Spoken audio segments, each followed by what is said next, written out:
The Lieutenant Nun, a historical true crime case of Catalina de Erauso. Copyright 2026 Alana Sanchez. All rights reserved.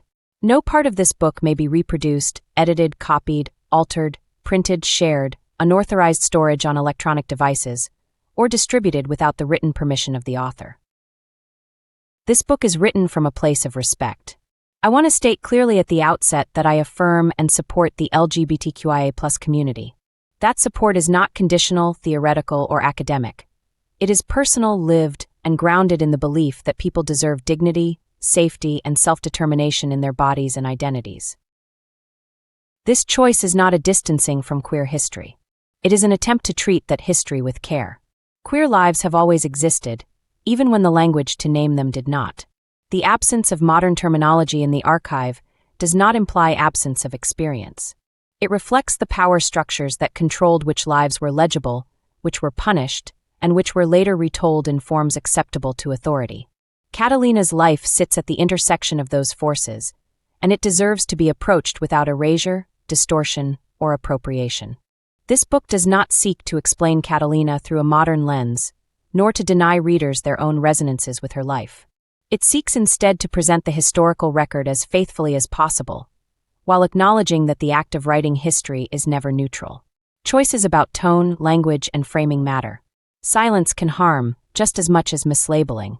My hope is that readers understand this work as an offering made in good faith, one that honors historical specificity while standing firmly against exclusion, dehumanization, and the idea that queer lives are a modern invention.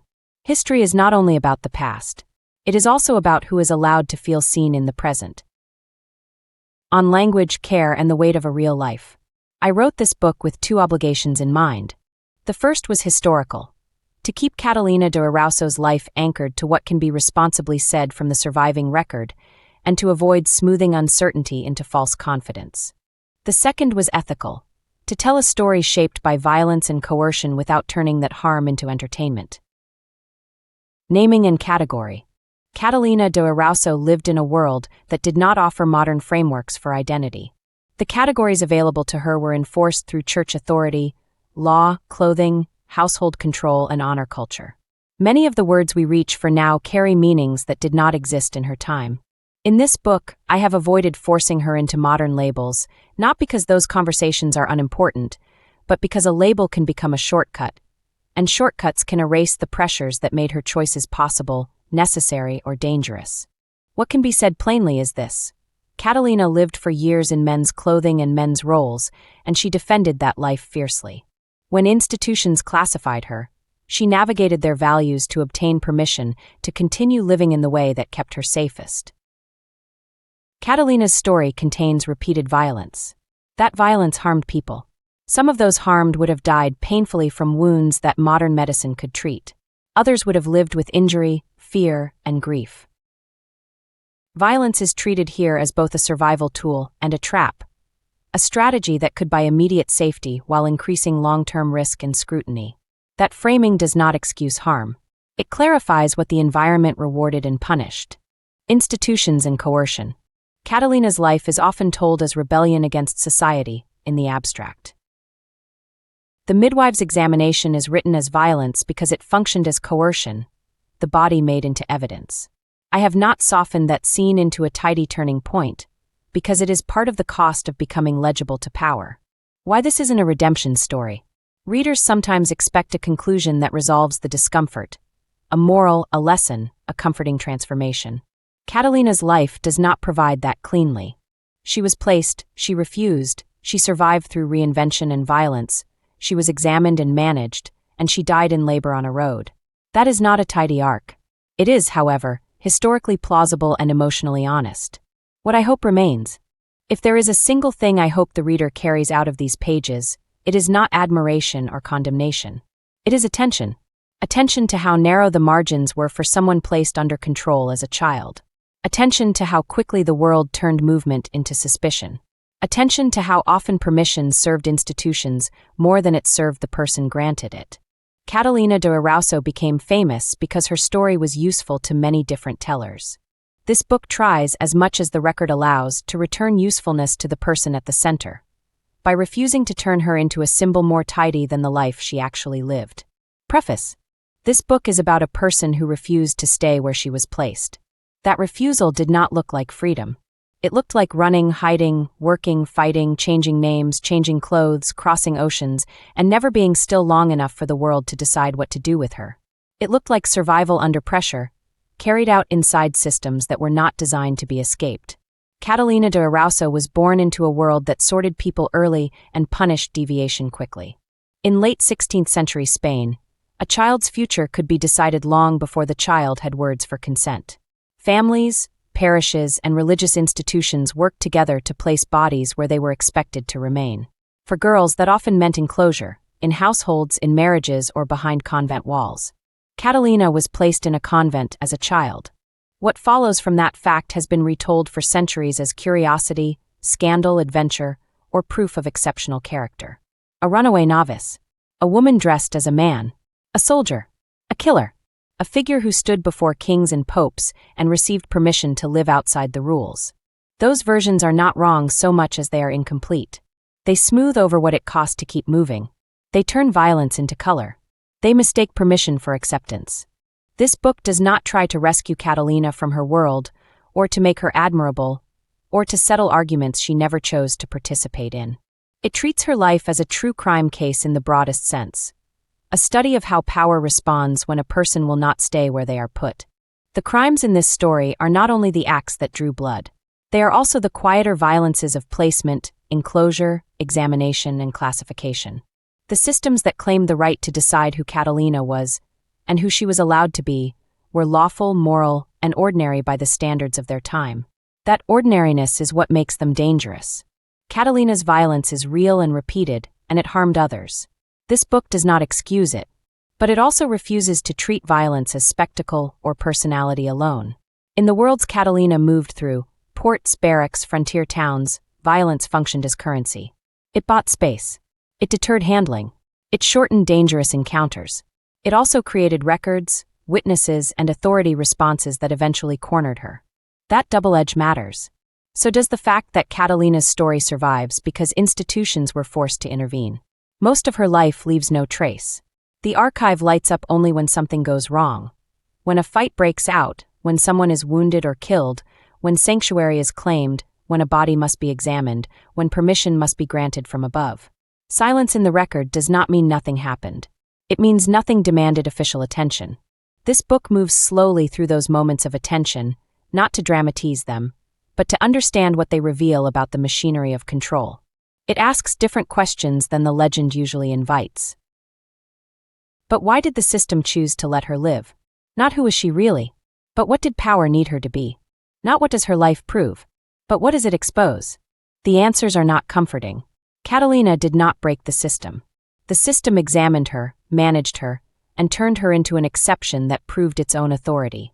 The permissions she received were not freedom. They were containment by other means.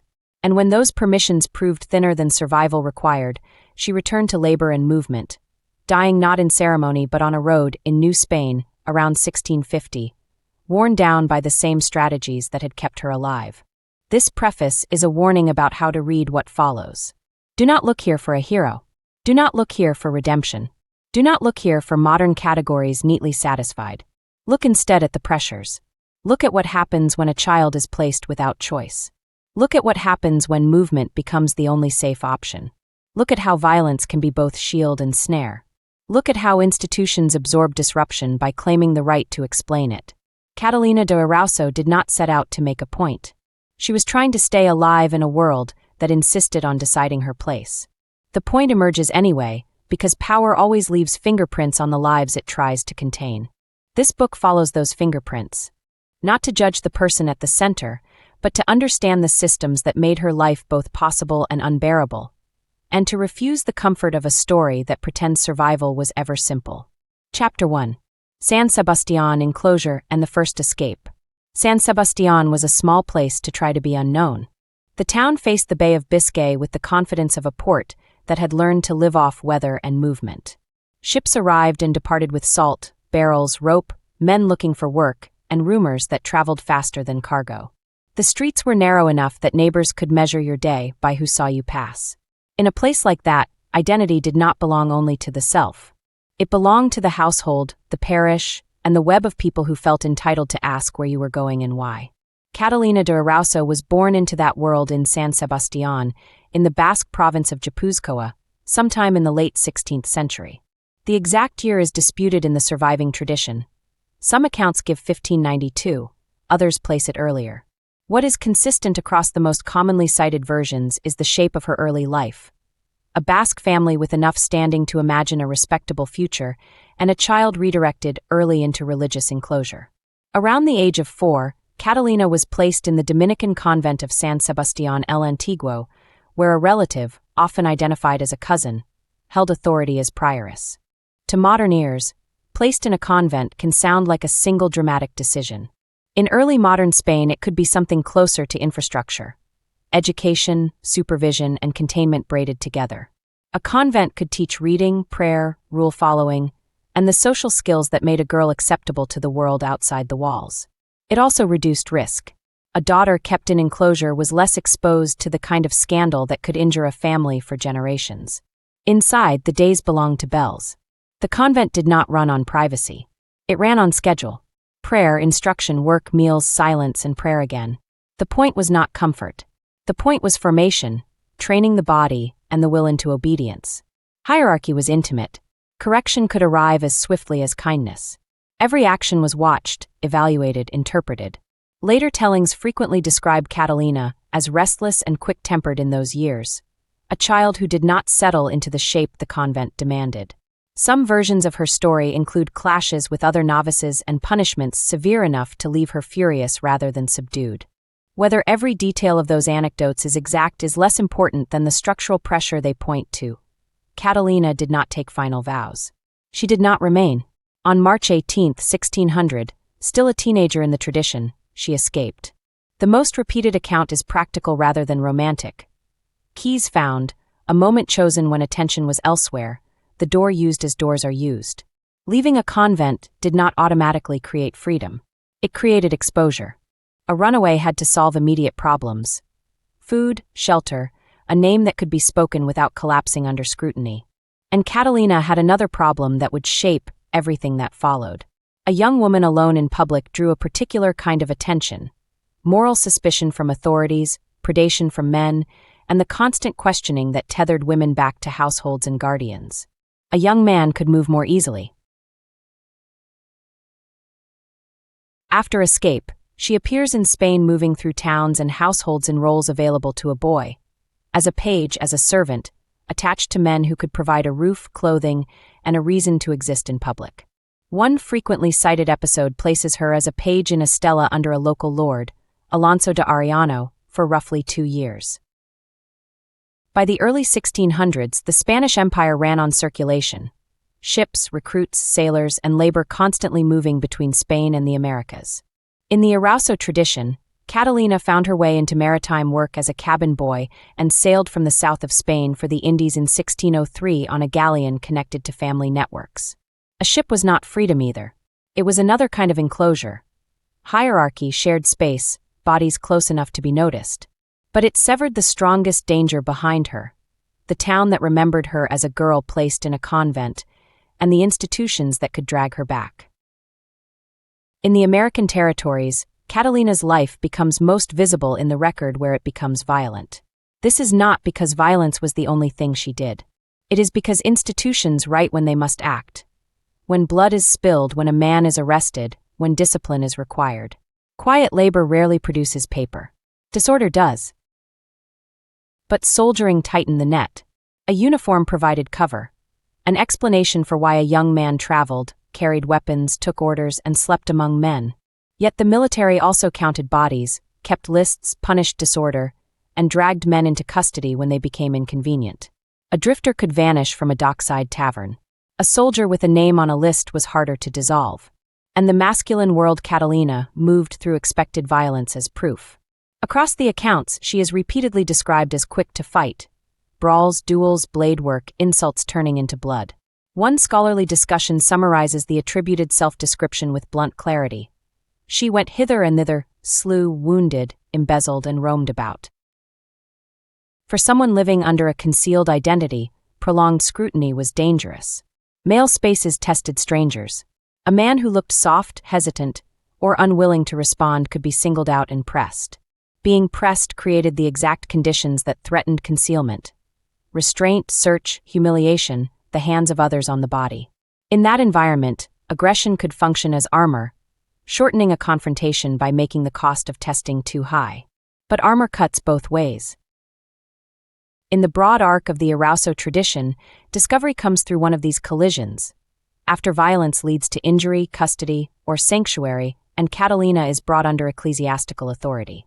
The best attested shape of the event is that a bishop becomes involved, an examination occurs, and the concealed identity can no longer be maintained.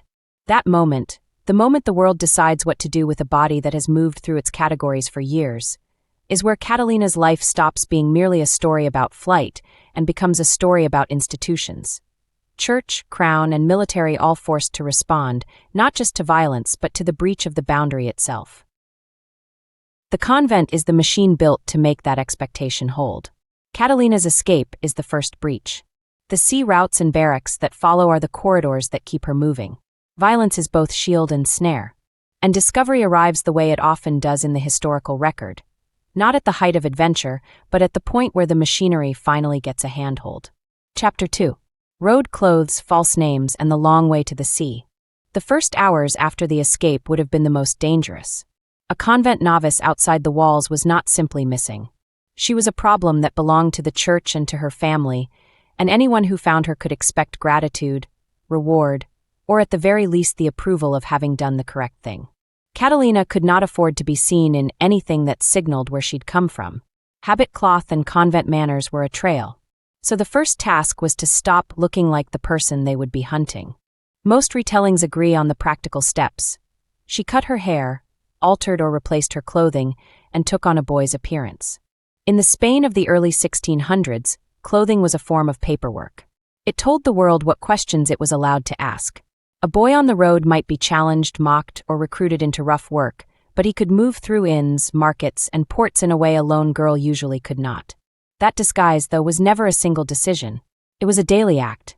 She had to learn how boys stood, how they swore, how they didn't flinch at the wrong moment. She had to learn what not to know. A boy was expected to be ignorant about women's concerns and confident about men's business. She needed to speak less, listen more, and keep her story short enough that it couldn't tangle. Then she needed work. The early Spain years are the hardest to pin down with certainty because they're the least likely to have been recorded at the time. What survives comes mainly through later narrative.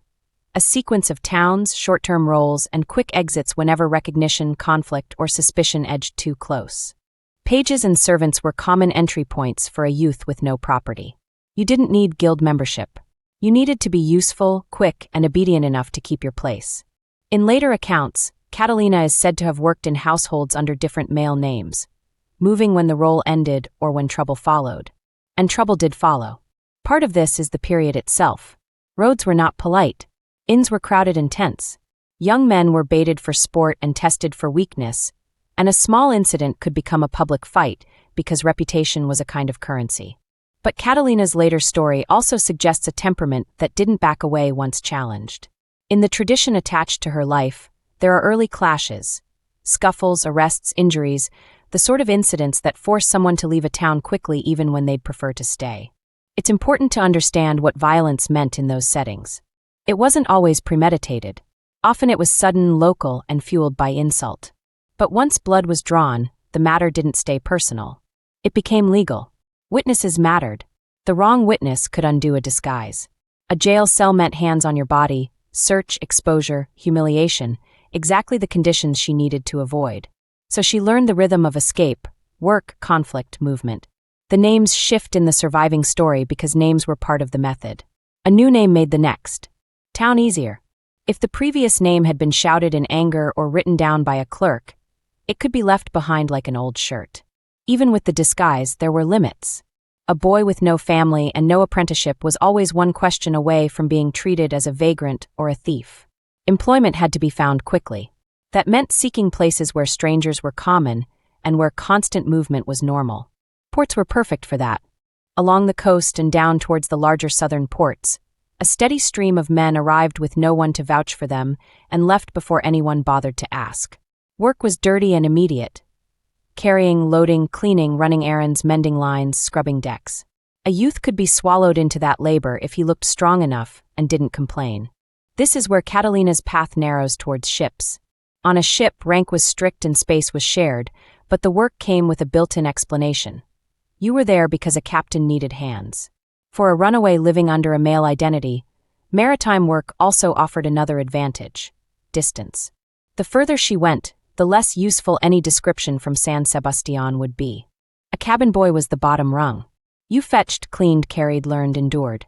You were shouted at in public and corrected in private. You slept where you could, but if you survived, you gained something better than comfort: legitimacy. Men in ports assumed you belonged to somebody: a ship, a captain, a crew. That assumption was protective. And ships in that era did not just carry cargo.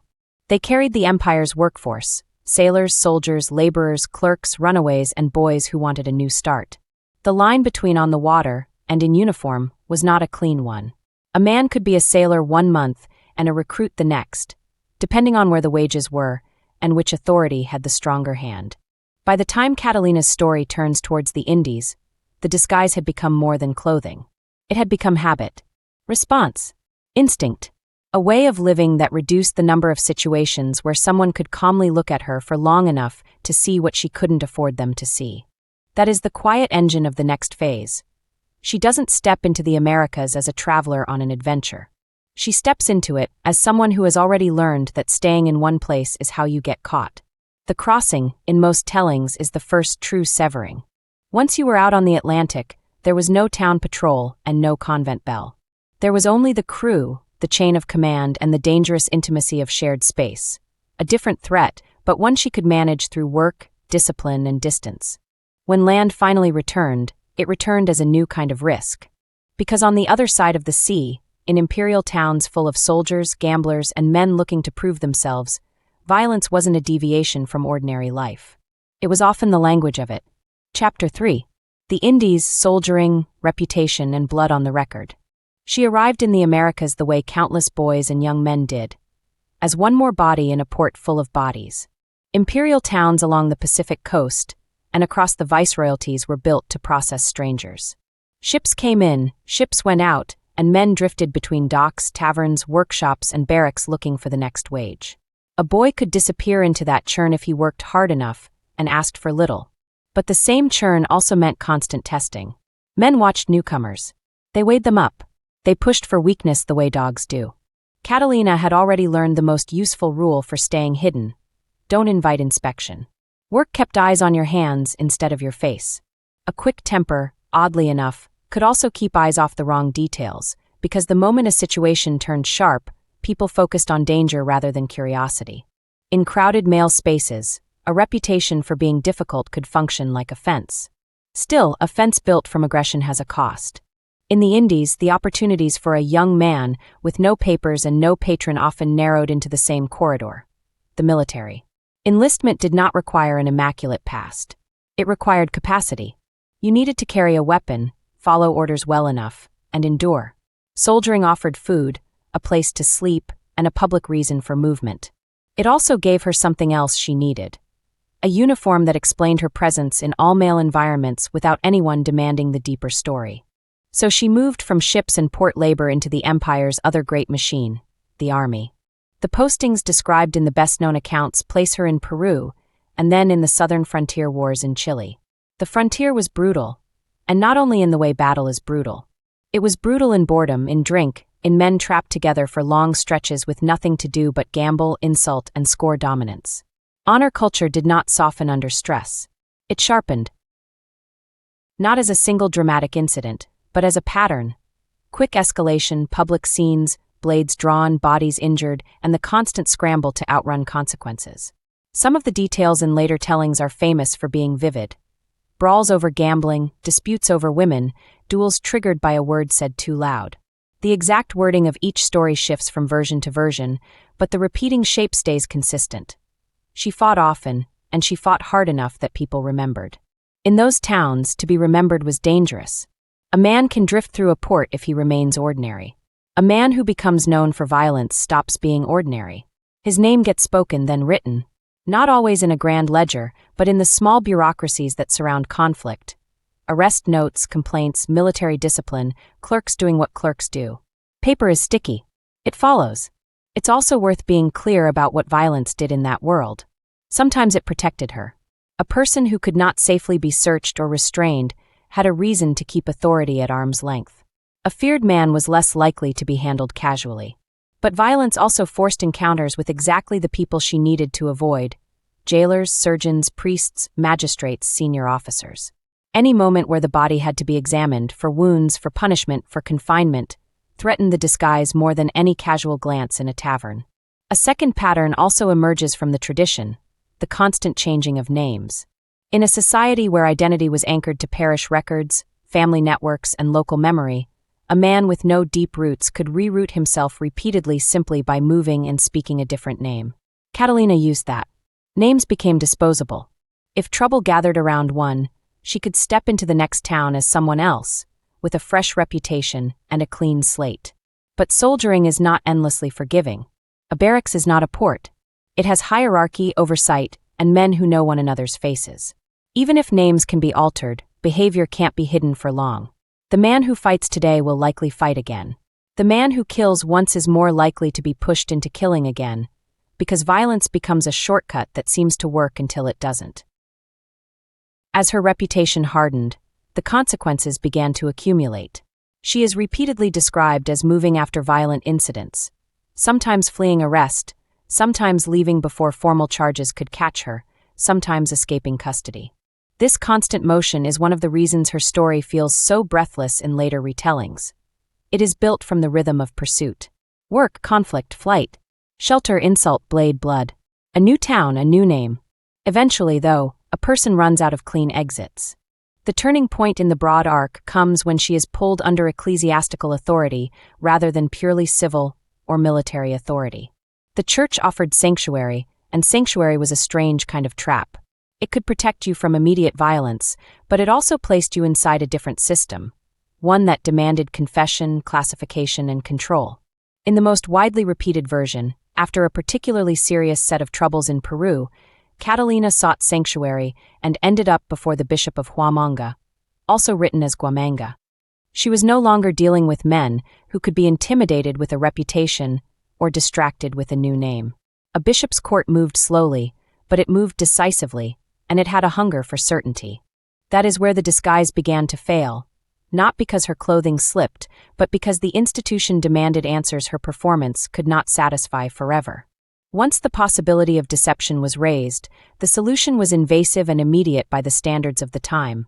An examination by midwives to determine sex and a separate insistence, repeated in the later handling of the case, on confirming virginity. Those details matter because they explain why the story did not end simply as a woman arrested in men's clothes. The authorities did not treat it as merely cross-dressing. They treated it as a scandal with legal, moral, and jurisdictional consequences. And once that examination happened, the private strategy became public knowledge. From there, the story leaves the rough, local world of taverns and barracks and enters the world of petitions, patronage, and spectacle. The strange imperial process by which an individual can become famous not in spite of transgression, but because powerful institutions decide to manage transgression through controlled exception. Sanctuary, examination, and the making of a curiosity. By the time she reached Huamanga, Catalina was no longer simply moving through the empire. The empire was beginning to close around her. There are different versions of what drove her into sanctuary, but they agree on the essentials. Too many fights, too much attention, and the growing danger of arrest that could not be shrugged off with a new name and a quick exit. Sanctuary was one of the few shields still available. Step into a church, claim protection, and for a moment the ordinary machinery of law had to slow down. It didn't stop. It shifted. Sanctuary moved her from soldiers and local magistrates into the hands of the church, and the church did what it always did when faced with disorder that threatened to become scandal. It demanded classification. Who are you? What are you? Under whose authority do you fall? The Bishop of Huamanga was not dealing with a tavern brawl. He was dealing with a case that smelled like heresy to some, fraud to others, and spiritual crisis to anyone who took the categories seriously.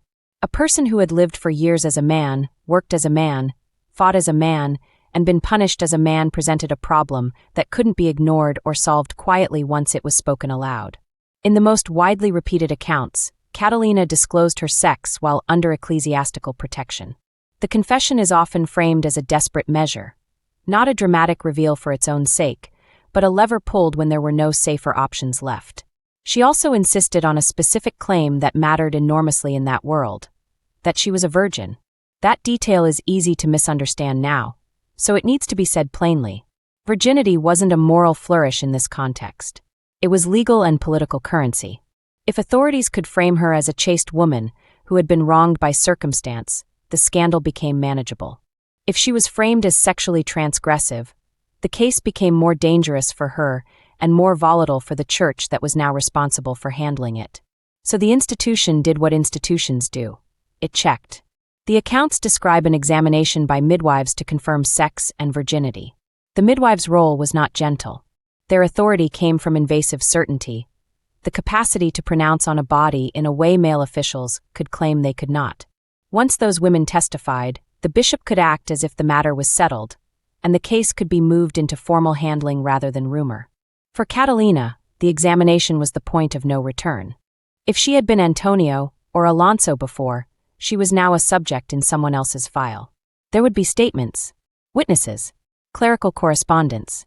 The difference between an ordinary soldier's trouble and Catalina's trouble was that her trouble became interesting to people with power. From there, the story travels along the empire's communication lines. When a case like this appeared, it didn't stay local. The church reported upwards. Officials compared notes. Rumors moved faster than ships, and before long her history was being retold in a shape that suited each teller: the runaway novice, the cross-dressed soldier, the violent brawler, the woman who had lived as a man without, as she insisted, sexual sin. Her violence began to be reinterpreted at the same time. In barracks and frontier towns, violence was a social language. In the bishop's rooms, violence became evidence. It could be used against her as proof of criminality, or it could be repackaged as a masculine habit acquired through necessity, a distortion produced by the life she'd been forced into. The same acts could be told either way, and the choice of story mattered, because it determined whether she would be punished as a fraud or managed as an exception. She was moved under supervision, passed from one set of hands to another, the case widening as it climbed. The empire had a particular talent for turning rule-breaking into spectacle when spectacle served authority. A person who should have been an embarrassment could become proof of the empire's reach. Look at this strange thing we have contained, measured, and made legible. Look at the church doing its work. Look at the crown deciding who is permitted to exist outside the ordinary categories. That doesn't mean every claim in the tradition should be accepted without caution. It means she understood what mattered to the people who now held her future. She presented herself as disciplined enough to have served, pious enough to have been raised in a convent, and chaste enough to be treated as a spiritual problem rather than a sexual scandal. She was not simply telling a story, she was trying to steer the story. From the Americas, the case eventually made its way back to Spain. The return is often described with the air of a procession, a notorious figure crossing the sea in the other direction, no longer hiding, now being transported as a curiosity. Once back in Spain, she came before the crown and was received by royal authority. In later handling, she is described as obtaining a royal pension, a material sign that the state had chosen to manage her not as a criminal to erase, but as an anomaly to control and contain within favor. That decision is chilling in its own way. A pension is not mercy. It's a leash made of gold.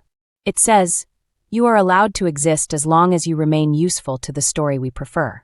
The final seal on that permission, according to the well-known arc of her life, came from Rome. A papal dispensation is reported in later accounts as allowing her to continue living in men's clothing. In a world where clothing was a social category, that kind of permission mattered. It meant she could continue to move through public life without being forced back into women's dress, and it formalized what had once been a private strategy into an authorized exception. None of this erased the blood.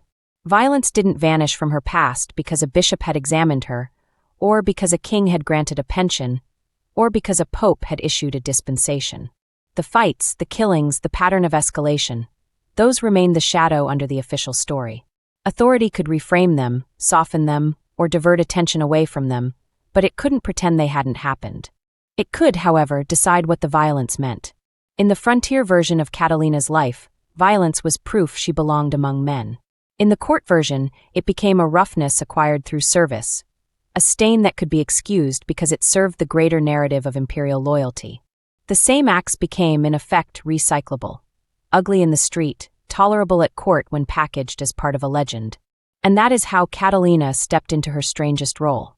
Not as a hidden runaway, not as a nameless soldier, but as a managed exception. A person whose survival depended on staying close enough to power to be protected, and far enough from ordinary life that the ordinary rules could be suspended without threatening the system itself. By the time the empire was done with her, she was no longer only Catalina de Erauso, or only Antonio. She was a story that powerful men had decided to keep.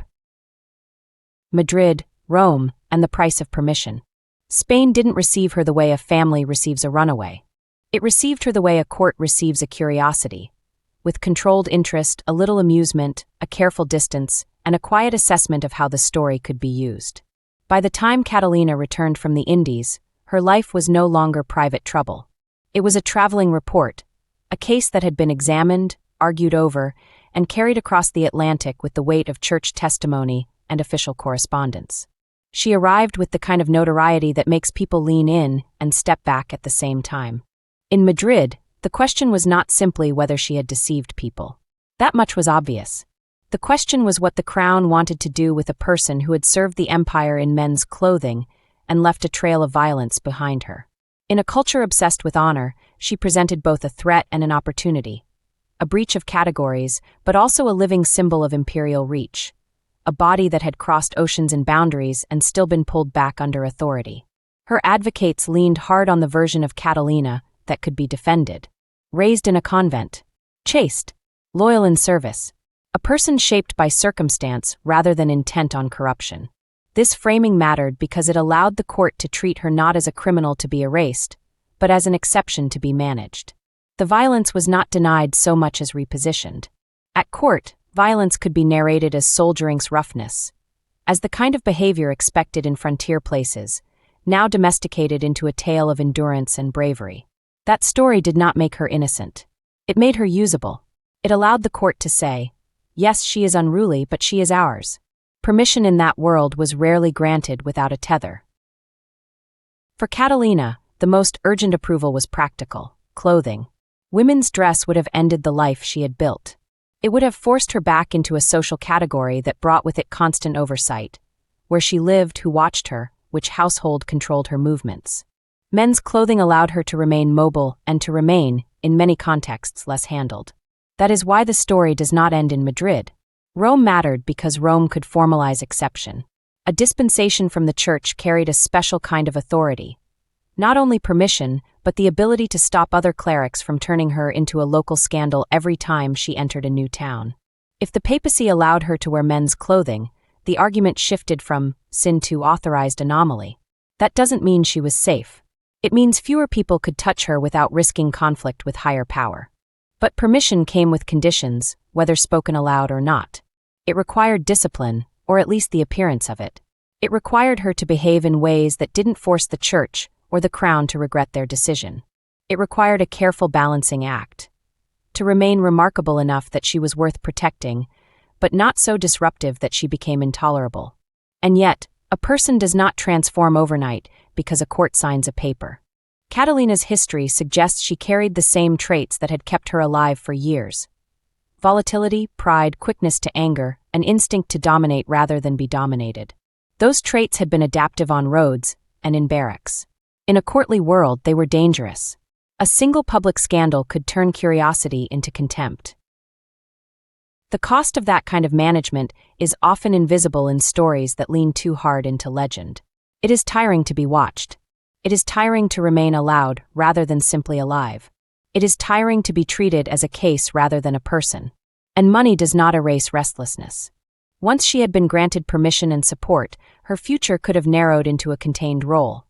Living quietly, staying near patrons, becoming an oddity in the corner of a respectable room. The tradition of her life, however, suggests she continued to move. Continued to choose the spaces where she felt most herself, ports, roads, work that required toughness rather than delicacy, environments where a sharp edge was not only tolerated but useful. It is one of the most telling repetitions in her life. Whenever the world tried to place her, she shifted towards movement. Whenever institutions tried to stabilize her, she drifted towards labor that made questions less likely. The same empire that attempted to domesticate her story had built its wealth on motion, and she remained, at heart, a person shaped by escape and corridors. But the years after fame carry their own risks. A person living on a dispensation lives inside a fragile agreement. Any serious violence, any serious scandal, any accusation that she had crossed a line the authorities couldn't excuse would have invited correction. The leash might be gold, but it was still a leash. So the question becomes less, what did she do next? And more, how long could permission hold? Because permission is never the same as belonging. Chapter 6. Return to the margins, work, reputation, and the last reinvention. Once the court had finished with her, Catalina was left with a strange kind of freedom.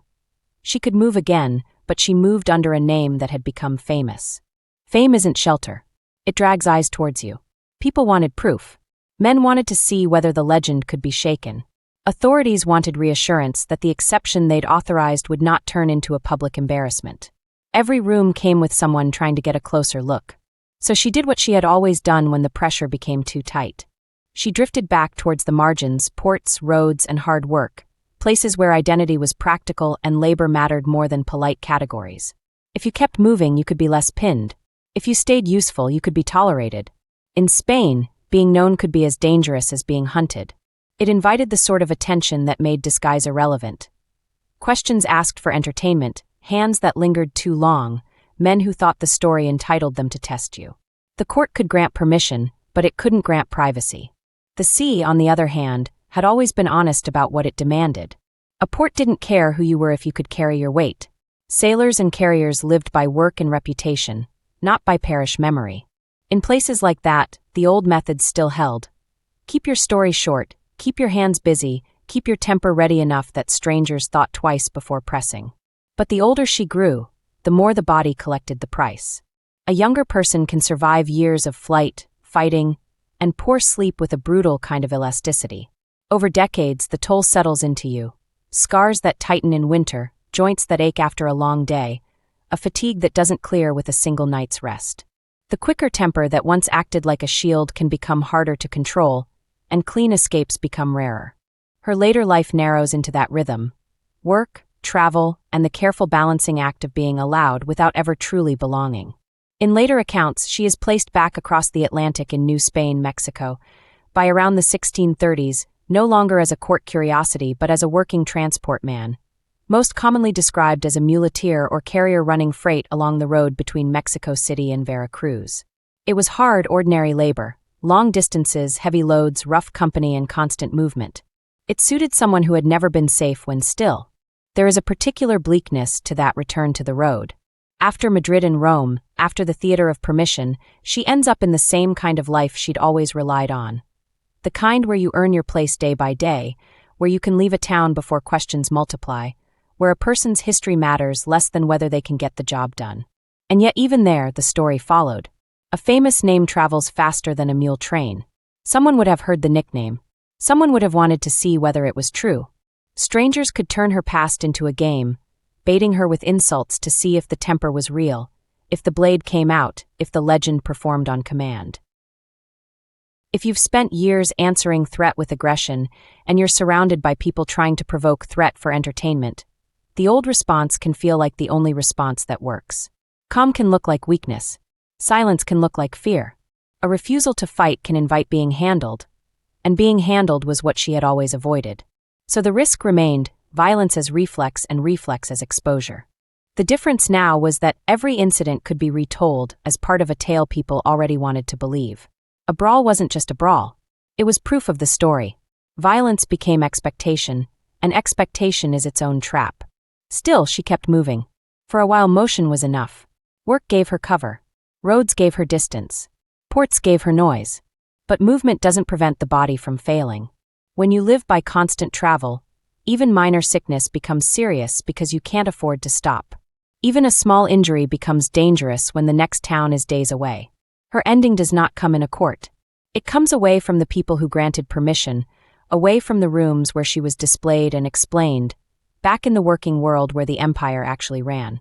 She dies on the route in New Spain, in the Veracruz region, around 1650 in most accounts, not as a figure on a dais, but as a body worn down by years of motion, labor, and the long violence of survival. And in that sense, the ending is painfully consistent. The institutions that examined and authorized her never offered a home. They offered exception.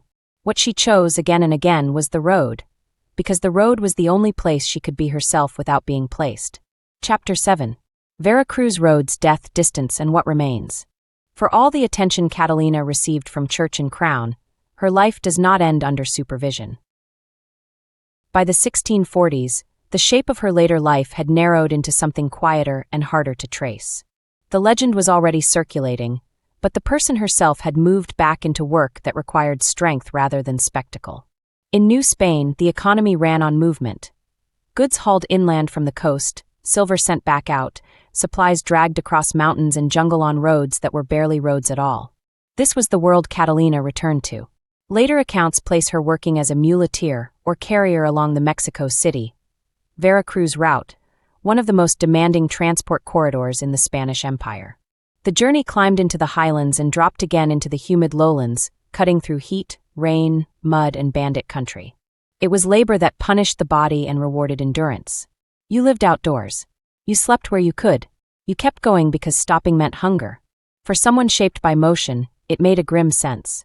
This kind of work did not care about titles, permissions, or old stories, at least not at first. What mattered was whether you could manage animals, loads, distance, and danger. It allowed a person to exist without being constantly explained. And if you kept moving, the past could blur. But the body remembers what the road tries to erase. By the time Catalina was working these routes, she was no longer young. Decades of fighting, poor sleep, injury, and strain had collected their debt. Muscles hardened and stiffened. Old wounds ached. Illness that might once have passed could linger. On the road, weakness was unforgiving. There was no safe place to rest for long. If you fell behind, you were left behind. Her death sits inside that reality. Most surviving accounts agree on the essentials. She died in New Spain, present-day Mexico, around 1650, in the Veracruz region, along or near the main transport routes.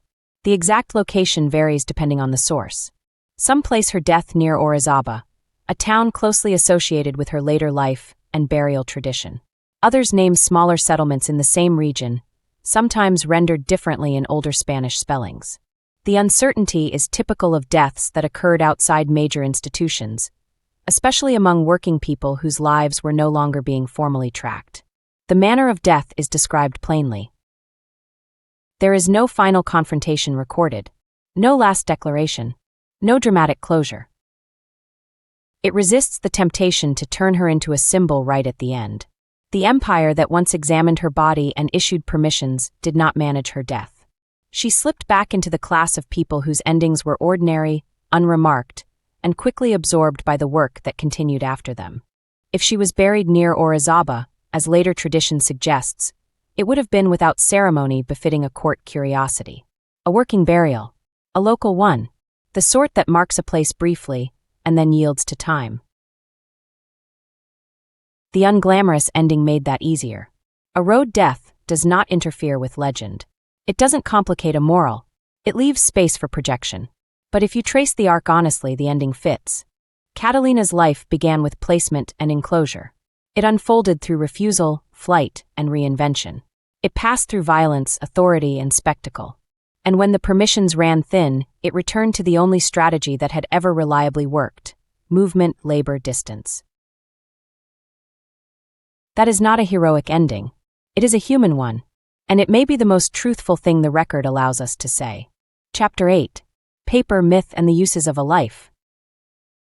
A living person is inconvenient. They contradict the version you prefer. They change their mind. They make new enemies. They disappoint the moral you're trying to build. The dead, by contrast, can be arranged. Their story can be folded into whatever shape the age requires, and if a detail doesn't fit, it can be trimmed or embellished without consequence. That is what happened to Catalina de Erauso. The story that survives most loudly is tied to an autobiographical narrative attributed to her, a fast, episodic account packed with movement, fights, escapes, and reinvention.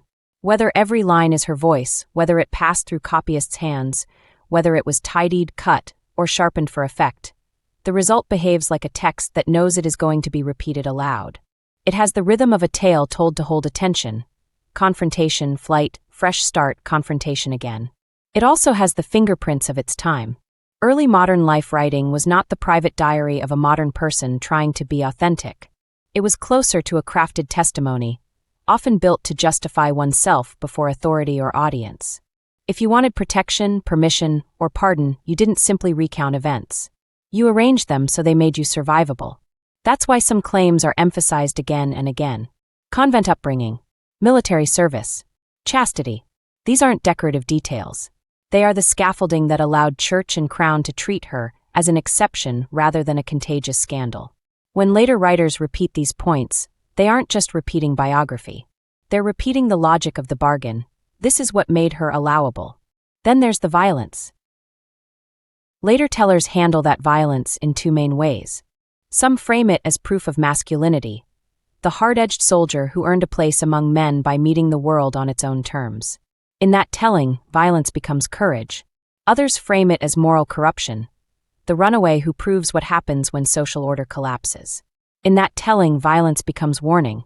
What's striking is how often the same episodes can be made to serve either purpose. The facts of a fight don't tell you what it means. The storyteller does. And once Catalina's life became useful as a story, everyone wanted to use it. For the church, it could become a controlled scandal, an example of examination, confession, and authority triumphing over disorder. The message isn't "look how free this person was." The message is "look how thoroughly we measured and managed the breach." For the crown, it could become imperial theater. Even the strangest figure, even the most disruptive, even a person who crossed categories, could be absorbed and repurposed as part of Spain's reach. The message becomes loyalty and containment. For writers and readers, it becomes something else entirely. A life that moves like a knife through the neat fabric of gender expectations. But here the story becomes complicated in a way that can't be smoothed over honestly. Modern readers often want to decide what Catalina really was in today's terms. That impulse is understandable, but it's also risky. The categories we use now aren't the categories she lived under. Early modern Spain did not think about identity the way we do, and it policed bodies through religion, law, clothing, and honor in ways that don't map neatly onto modern language. What can be said without forcing her into a modern box is simpler and more grounded. She lived for years in male clothing and male roles, across multiple communities, and she defended that life through violence and through careful negotiation with authority when she was cornered. She relied on movement, work, and reputation to survive. When institutions finally classified her, she navigated their values to obtain permission to continue living in the way that kept her safest. That doesn't answer every modern question, and it shouldn't. It does, however, return the story to its historical pressures rather than treating it as a costume drama. There is also the matter of reliability. When you read across versions, patterns emerge. The convent is always there at the start because it makes the transgression more shocking. The soldiering is always there because it makes the life more plausible in male spaces. The examination is always there because it is the pivot point, the moment the story becomes a case rather than a rumor. The pension and permission are always there because they provide an ending that looks like closure, even when the real ending is a road death in Veracruz. That last detail is important. Her actual death, as it's usually reported, is ordinary. And ordinary deaths are the enemy of myth. So tellers often rush past it, or blur it, or replace it with a more dramatic exit. That is how the person gets lost inside the story. Not all at once, but gradually, as each retelling chooses impact over accuracy. The truest thing you can do with Catalina's life is resist that drift. Not by stripping the narrative of tension, the tension is real, but by refusing to pretend certainty where the record doesn't provide it, and by refusing to make her ending more glamorous than it was. Because when you do that, a colder, clearer truth comes into view. Catalina's life wasn't a continuous triumph over social rules. It was a long negotiation with danger. Sometimes she won. Sometimes she escaped. Sometimes she used violence as a shield. Sometimes violence dragged her closer to the very systems that would eventually examine, classify, and claim her. And when she was finally too tired, too worn, or too ill to keep running, she died the way many working people died. Away from the center, on a route, in a world that didn't pause for legend. That reality doesn't diminish the story. It makes it harder and therefore more honest. It turns the lieutenant nun back into a person shaped by institutions, survival, and the ruthless practicality of a life lived out of place. A life that the powerful could permit, but never truly make safe. Chapter 9. What her life makes visible. If Catalina de Erauso's life still unsettles, it isn't because it was unusual. It's because it exposes how much effort went into making lives conform. Early modern Spain was not confused about gender, authority, or obedience. It was obsessive about them. Bodies were sorted early and watched constantly. Clothing, work, speech, movement. All of it was regulated not just by law, but by custom, religion, and the threat of public punishment. Most people complied not because they agreed, but because the cost of refusal was ruin. Catalina's life shows what refusal looked like when it didn't immediately collapse. Not freedom, not self-expression, strategy. Every phase of her life was a negotiation with constraint. The convent was meant to close off her options. She escaped it by timing, keys, and silence. Women's clothing restricted her movement. She replaced it with men's dress and accepted the risks that came with it. Roads were dangerous, she kept moving. Male spaces tested her, she answered with aggression. Authority closed in. She learned how to speak to power in its own language. None of that made her safe. It made her survivable. That distinction matters, because too many retellings mistake endurance for victory. Catalina did not beat the system. The system caught her, examined her, classified her, and then decided, for its own reasons, to let her live on limited terms. That is not liberation. It is managed exception. And yet, those exceptions tell us where the rules were weakest. The fact that Catalina could live for years as a soldier, a worker, a transport man, tells us something precise. That masculinity in practice was less about anatomy than about behavior, labor, and violence. She passed not because no one ever noticed, but because she performed what men in those spaces were expected to perform. The moment she could no longer manage that performance because of injury, arrest, or scrutiny, the body was reclassified. That doesn't make the body irrelevant. It makes power visible. And the road death in Veracruz reveals what happens when the story ends outside institutional control. That ending matters because it refuses the comfort of closure. There is no final moral neatly delivered by her life.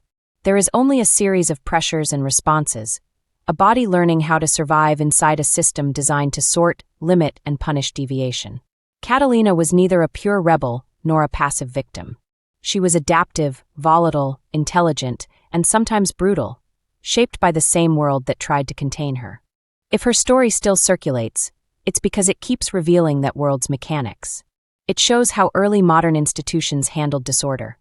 First by force, then by examination, then by permission, and finally by narrative control. It shows how violence could function as both shield and snare. It shows how movement was one of the few tools available to people who didn't fit where they were placed. And it shows how easily a life can be turned into a symbol once the person can no longer object.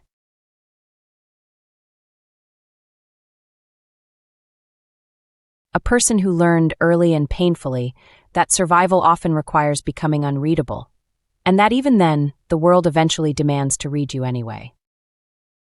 The convent again, what was done to a child? But the convent is the start of everything that follows, not because it explains Catalina in a neat psychological way, but because it shows the first system that tried to decide her life for her. That's the point that gets softened in romantic retellings. People like to imagine the convent as a quiet place where girls learned gentle skills and prayed. It could be quiet. It could also be harsh. Enclosure was control, and control is never purely tender. Catalina was placed in the Dominican convent at around 4 years old. At that age, education is not a curriculum. It's conditioning. A child learns what earns approval, what earns punishment, what questions are dangerous, what silence is rewarded. A child learns how to watch adults for mood, how to anticipate the blow before it lands, how to disappear without physically leaving. Those are survival skills. They are also the same skills that later appear transformed in Catalina's adult life. Reading systems, judging people quickly, moving before trouble hardens, keeping a story short, and protecting the body from being handled. If you want a historically honest emotional truth, It's this. The convent trained her for the later life, even as she refused it. Not by giving her martial skill, but by drilling her in hierarchy. The army is hierarchy. The port is hierarchy. The church is hierarchy. Catalina spent her entire life moving through ranked systems, and she understood them instinctively because her first years were spent inside one. The usual question people ask is, why did she leave? The more accurate question is, why would she stay? She didn't run because she wanted adventure. She ran because the convent was a life sentence in slow motion. Even if vows were not yet final, the direction was clear. Obedience, containment, surrender. If she resisted, discipline tightened. If she complied, her future narrowed. And when she did run, she didn't run into freedom. She ran into another set of institutions. Roads policed by men, towns ruled by reputation, and labor markets that required a male identity to be navigable without constant danger. That's the second truth romantic versions avoid. Her life in men's clothing wasn't a costume choice. It was a response to what a lone young woman could expect on the road. Coercion, confinement, forced return, assault, and the relentless demand for a guardian.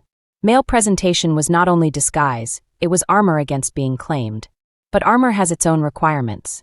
It demanded a performance that never stopped. It demanded the readiness to fight because male spaces punished perceived weakness. It demanded risk-taking because the only work open to her under that identity was often dangerous, rough, or tied to violence. Her later violent history isn't a separate chapter of her character. It is one of the costs of the corridor she chose. That doesn't excuse the harm. It explains the pressure. And the pressure matters if you are writing true crime with integrity. You don't soften what she did, and you don't flatten why she did it. You show both. The convent is also where the question of sexuality becomes charged.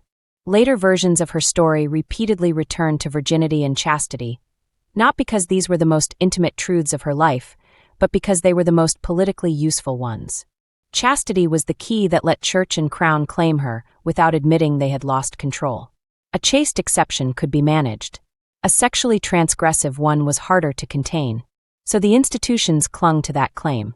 And Catalina clung to it too, because it helped her survive the moment she was finally cornered and examined. This is the bitter loop of her life. A child is placed under control.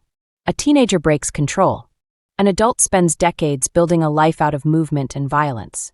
Then the systems return and demand the body be measured again. That's why the convent keeps returning in the narrative. It isn't nostalgia. It's the first cage, and its logic echoes through every later one. If you read her life backward from Veracruz, from the road death in Mexico, the convent still sits at the center because it shows what was done to a child and how far a person can travel trying not to be placed again. And if you read her life forward from that convent, the rest becomes less like an adventure and more like a long, brutal argument with power. One that power eventually won, not by killing her, but by claiming the right to define her, and then granting permission as proof that definitions still belong to them. Chapter 11. Violence as Currency. What the Records Remember.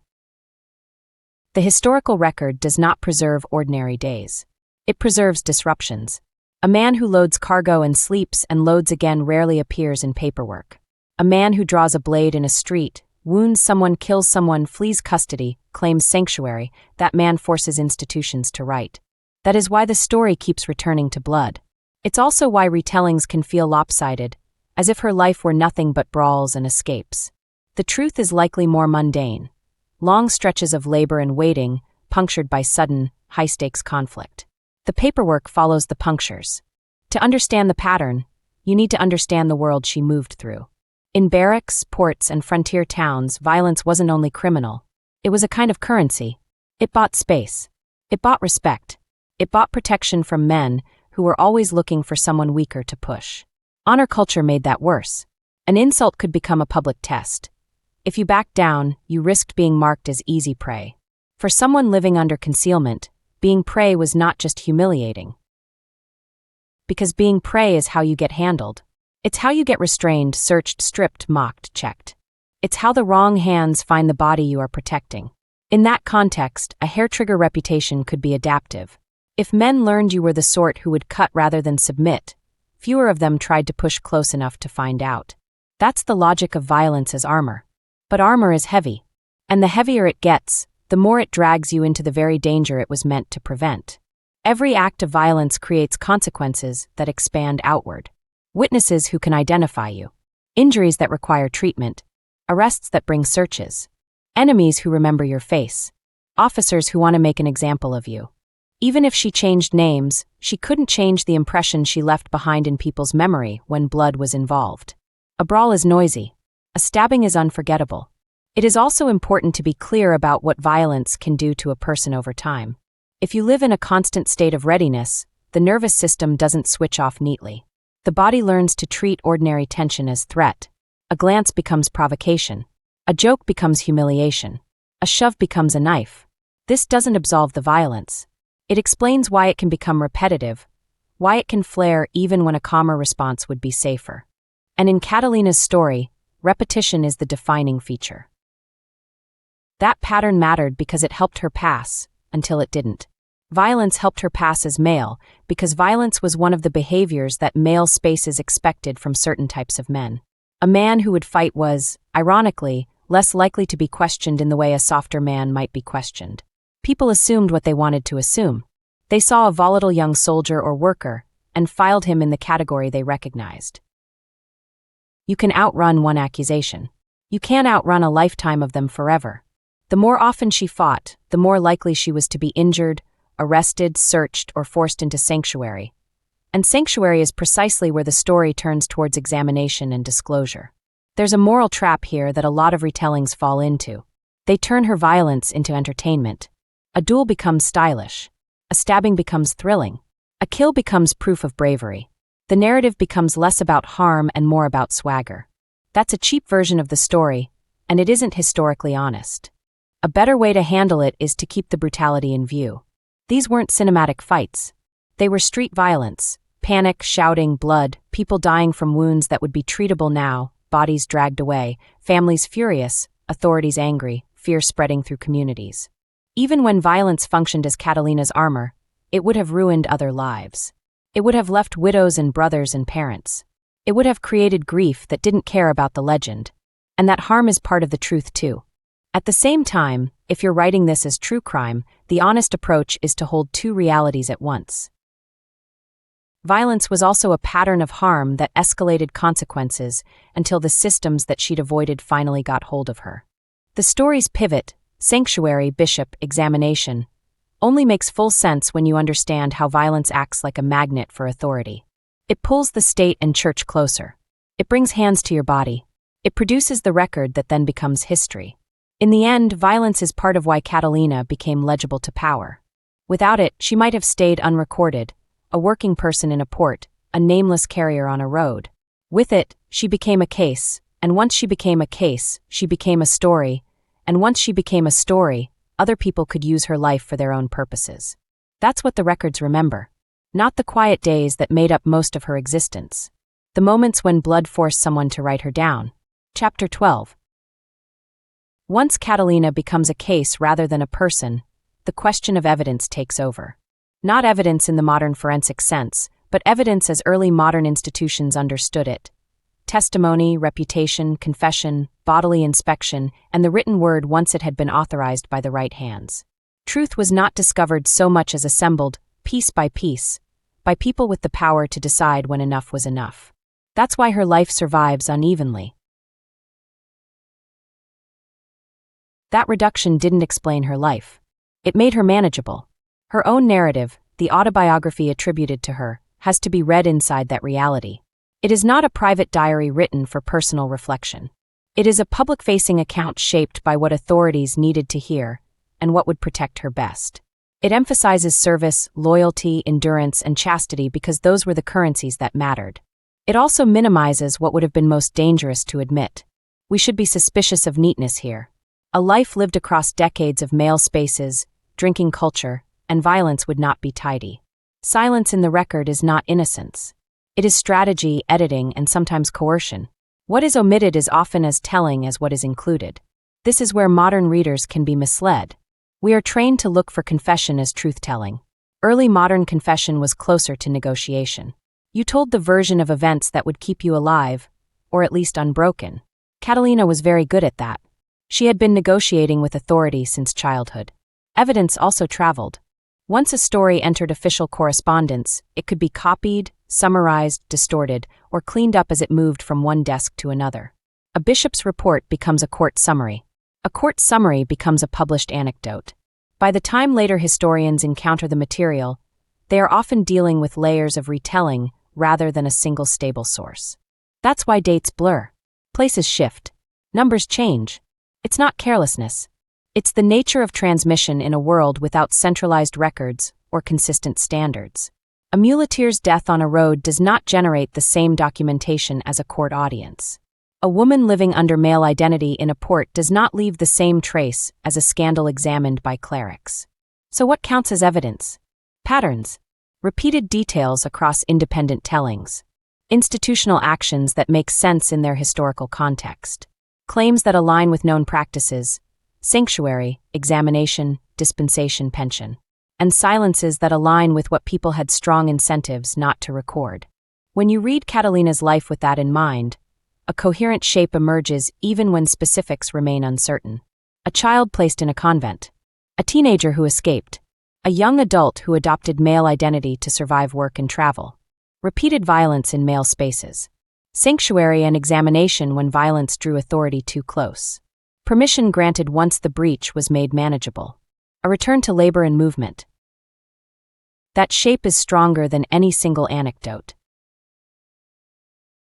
That is where her story becomes genuinely valuable as true crime history. Not as a puzzle to solve, but as a case study in how lives become legible, and what it costs when they do. Chapter 13. What survival looked like. If Catalina's life teaches anything, it's that survival is rarely clean. Modern stories often search for coherence, a steady arc, a clear motivation, a satisfying transformation. Catalina's life resists that shape because it was lived under pressure, and pressure doesn't produce elegance. It produces improvisation. It produces contradiction. It produces choices that make sense in the moment and consequences that linger far longer than intended. From the moment she left the convent, the danger wasn't abstract. It was immediate and physical, being returned, confined, examined, claimed by a household or institution that would decide her future without her consent. Everything that followed, the clothing, the names, the work, the violence, the constant movement, can be understood as variations on a single aim, staying out of reach. That kind of survival shapes a person. It teaches you to think in exits rather than plans. It trains your attention outward, always scanning for shifts in mood, tone, authority. It rewards speed and decisiveness, even when those traits later become liabilities. It blurs the line between defense and aggression, because hesitation carries its own risk. Not as random cruelty, but as a learned response to threat, one that worked often enough to be reinforced. Each time violence bought her space, it taught her body that force was reliable. Each time it drew authority closer, it made the next encounter sharper. This is how survival strategies harden into patterns that are difficult to unlearn. It's also how a person can become trapped by the very tools that once protected them.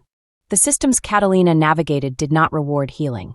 There was no concept of stepping back, no structured way to lay down weapons and be absorbed quietly into a safer life. Once she was known, once the legend began, the margin for ordinary existence narrowed. People expected the story to continue behaving like a story. It pressures a person to perform who they are said to be, rather than who they might want to become. It makes calm look like fraud and restraint look like weakness.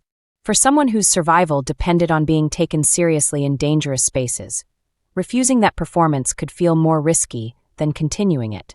And yet, her later life suggests fatigue. The move into transport work, the long roads, the grinding labor. These are not the choices of someone chasing glory. They are the choices of someone trying to exist without spectacle. Someone trying to be useful, paid, and left alone. That she died on a road rather than in a duel matters. It tells us that survival doesn't always end in triumph or tragedy. Sometimes it ends in exhaustion. Sometimes the body simply reaches the limit of what it can absorb.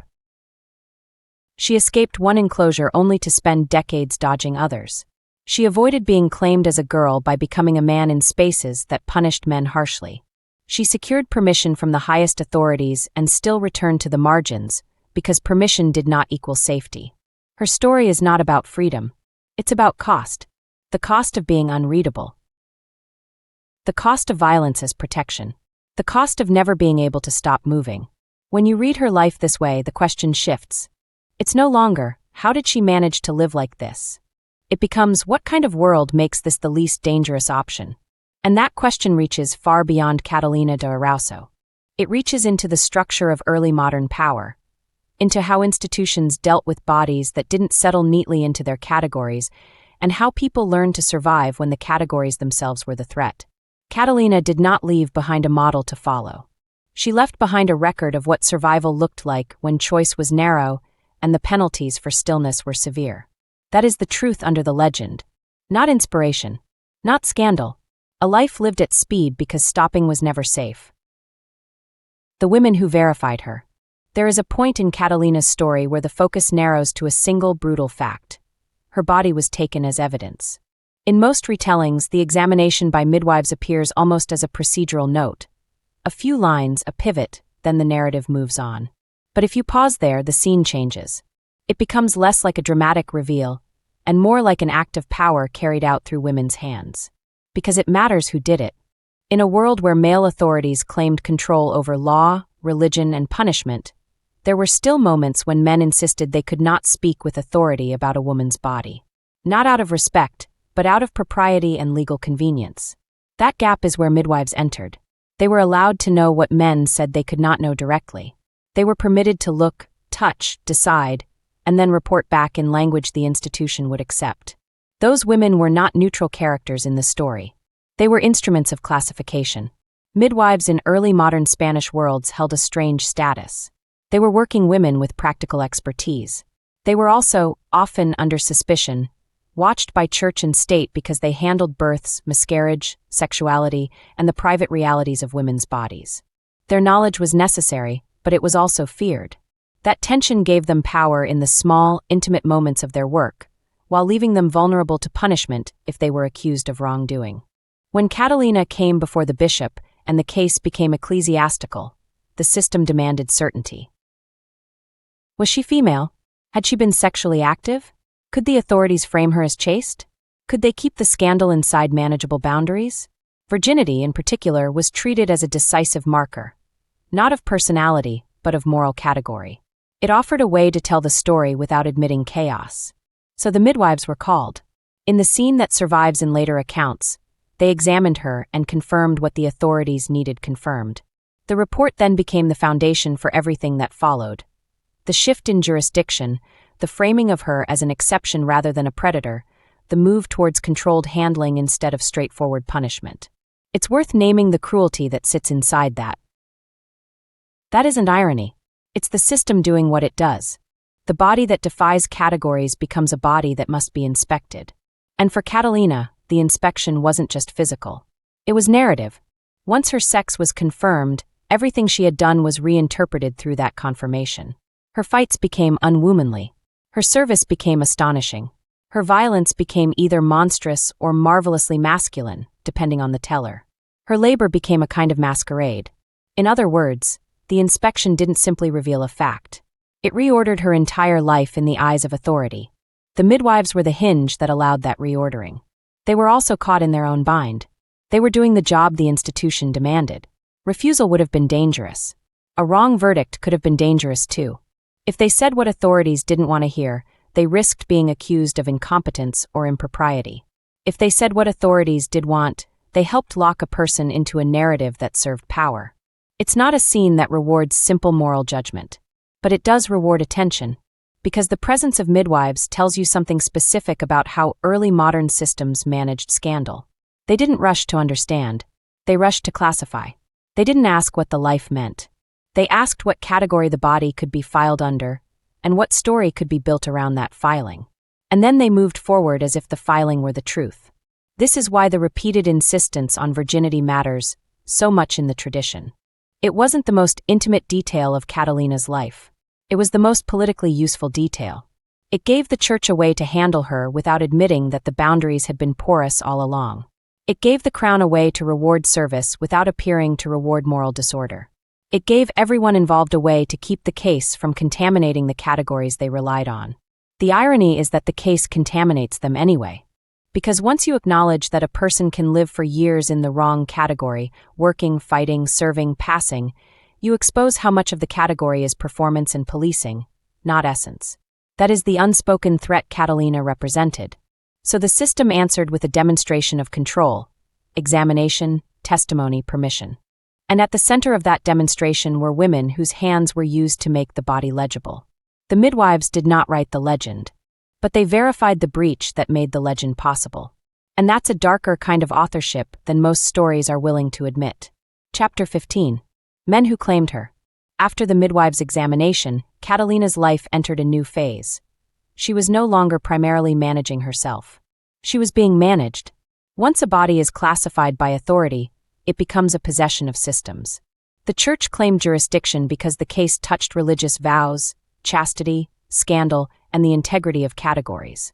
The crown claimed interest because the case involved military service, violence, imperial image, and the usefulness of an extraordinary story. Rome, in the tradition attached to her life, claimed final authority because clothing and permission could be formalized into an approved exception. Each of these powers approached her differently. But they shared one thing: they treated her as a problem to solve. A bishop did not look at Catalina and see a person who had survived a brutal set of constraints. He saw a case that threatened the stability of moral order. The bishop's first job was to contain the scandal and protect the church's authority. That meant turning chaos into procedure: confession, examination, testimony, correspondence, supervised movement. That procedure is why the story survives. It is also why the story becomes colder. Once Catalina's case entered church channels, details could be shaped, omitted, or emphasized to produce a narrative that served control. Chastity was foreground because it allowed mercy without endorsing transgression. Convent upbringing was foreground because it allowed the church to claim her as one of its own, a sheep that had strayed rather than a wolf that had infiltrated. And the violence? The violence was awkward. It could not be erased, but it could be reframed. It could be softened into soldierly excess, recast as frontier roughness, explained as the effects of a life lived among men. The church did not have to approve of it. It only had to interpret it in a way that kept the larger case manageable. The crown's interest was more openly transactional. Military service could be celebrated, even when it came wrapped in brutality, because the empire depended on violent men. Catalina's violence wasn't an exception in that world, it was common. What was uncommon was the category breach. The fact that the violent man the empire had used was not, by the midwife's testimony, the sort of body the empire expected to use that way. So the crown faced a choice. It could punish her to reinforce social order, proving that categories mattered more than service. Or it could reward her in a controlled way, proving that the crown's authority was so complete it could grant exception without fear. In the tradition that survives, the crown chose controlled reward. That is how a pension functions in this story. Not as kindness, but as capture. It made her dependent, or at least linked. It brought her inside the orbit of royal narrative. And it signaled to lesser authorities: do not treat this case as yours to resolve. This is now a case managed from above. Rome's involvement carries the same logic in a different register. A dispensation to wear men's clothing is sometimes repeated as if it were a personal blessing, almost tender in its implication. In reality, a dispensation is a legal instrument. It establishes that the ordinary rule still stands, and that the exception stands only because authority says it can. Dispensation doesn't dissolve power. It displays it. It says we decide what clothing means and we decide when meaning can be suspended. Once you see this, the emotional temperature of Catalina's later life changes. She is not simply allowed to be herself. She is allowed to continue a survival strategy under supervision and on condition of non-disruption. The leash is not always visible, but it is there. Any fresh scandal could tighten it. Any new violence could be used as proof that permission had been a mistake.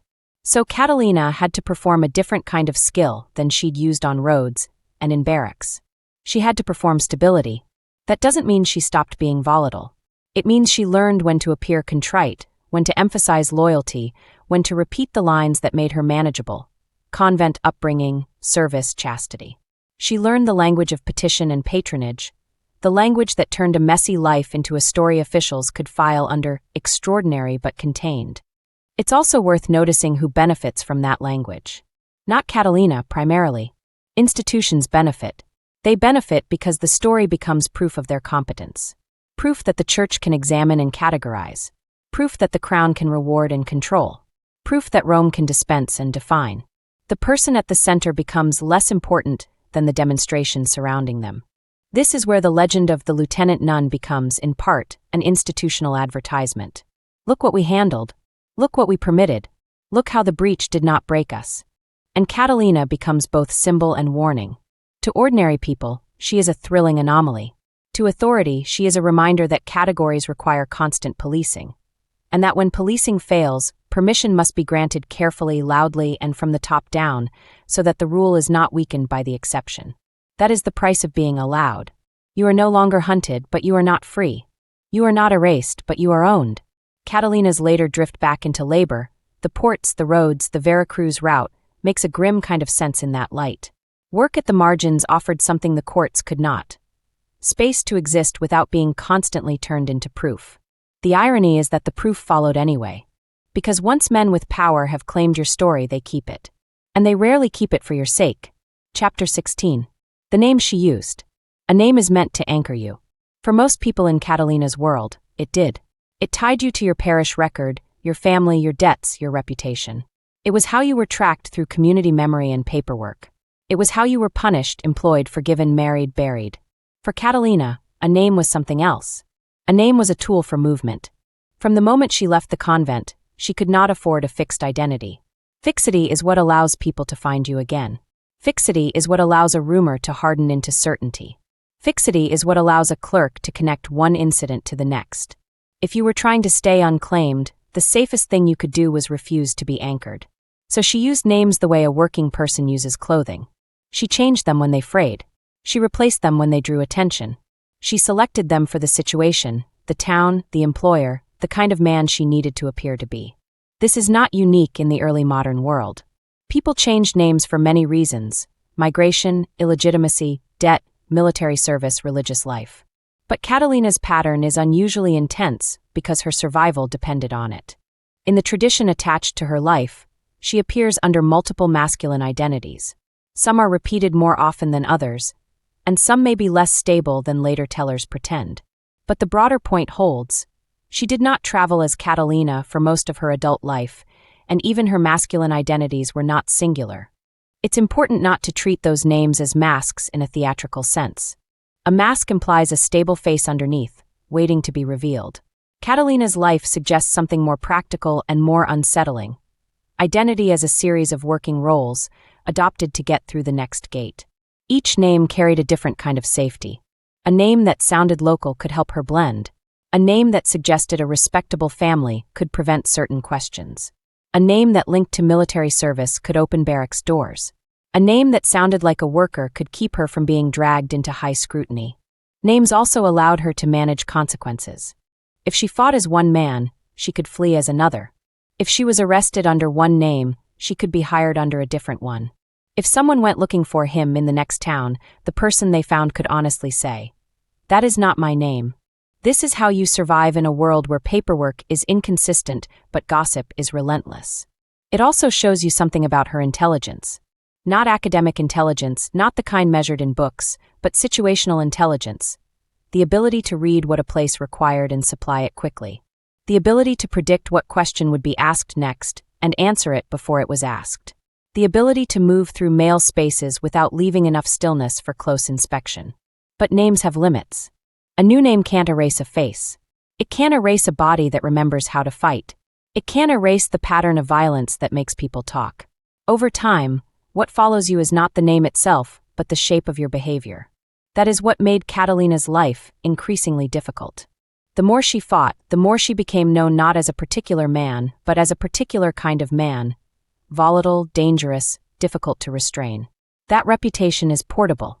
It attaches itself to you even when your name changes, because it lives in other people's stories rather than in your own mouth. Eventually, the name stopped being a shield and became part of the spectacle. Once she was examined and handled by church and crown, her various names became evidence of deception. The thing that had kept her alive was reinterpreted as proof of fraud. Authorities could list the aliases as if they were crimes in themselves, even though the aliases had functioned as protection against a world that would not allow her to move safely otherwise. And once she became famous, the names became a kind of theater. People repeated them with delight, as if a string of identities were the same as character depth. They treated the shifting names as an exotic detail, rather than the ordinary logic of survival in a world that punished fixity. There's also a final cruelty in the way names are remembered. Catalina's own preferences, whatever they were at different moments, don't survive cleanly. What survives is what institutions wrote down and what storytellers found appealing.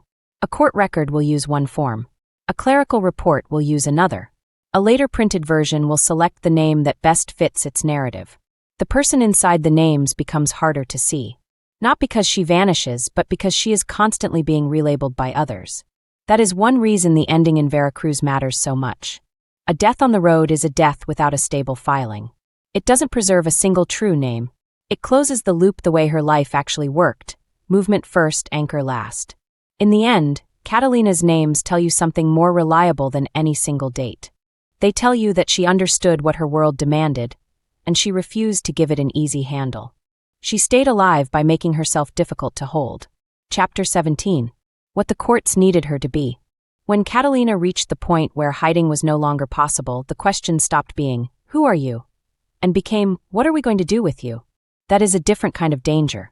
A person can outrun a town, especially if the town is small and the roads are many. A person can't outrun a bishop's correspondence, or the slow grind of a court deciding what an unusual case is worth. Once Catalina's life was pulled into institutional hands, she wasn't primarily fighting other men anymore. She was navigating systems that rarely raise their voices and almost never lose their grip.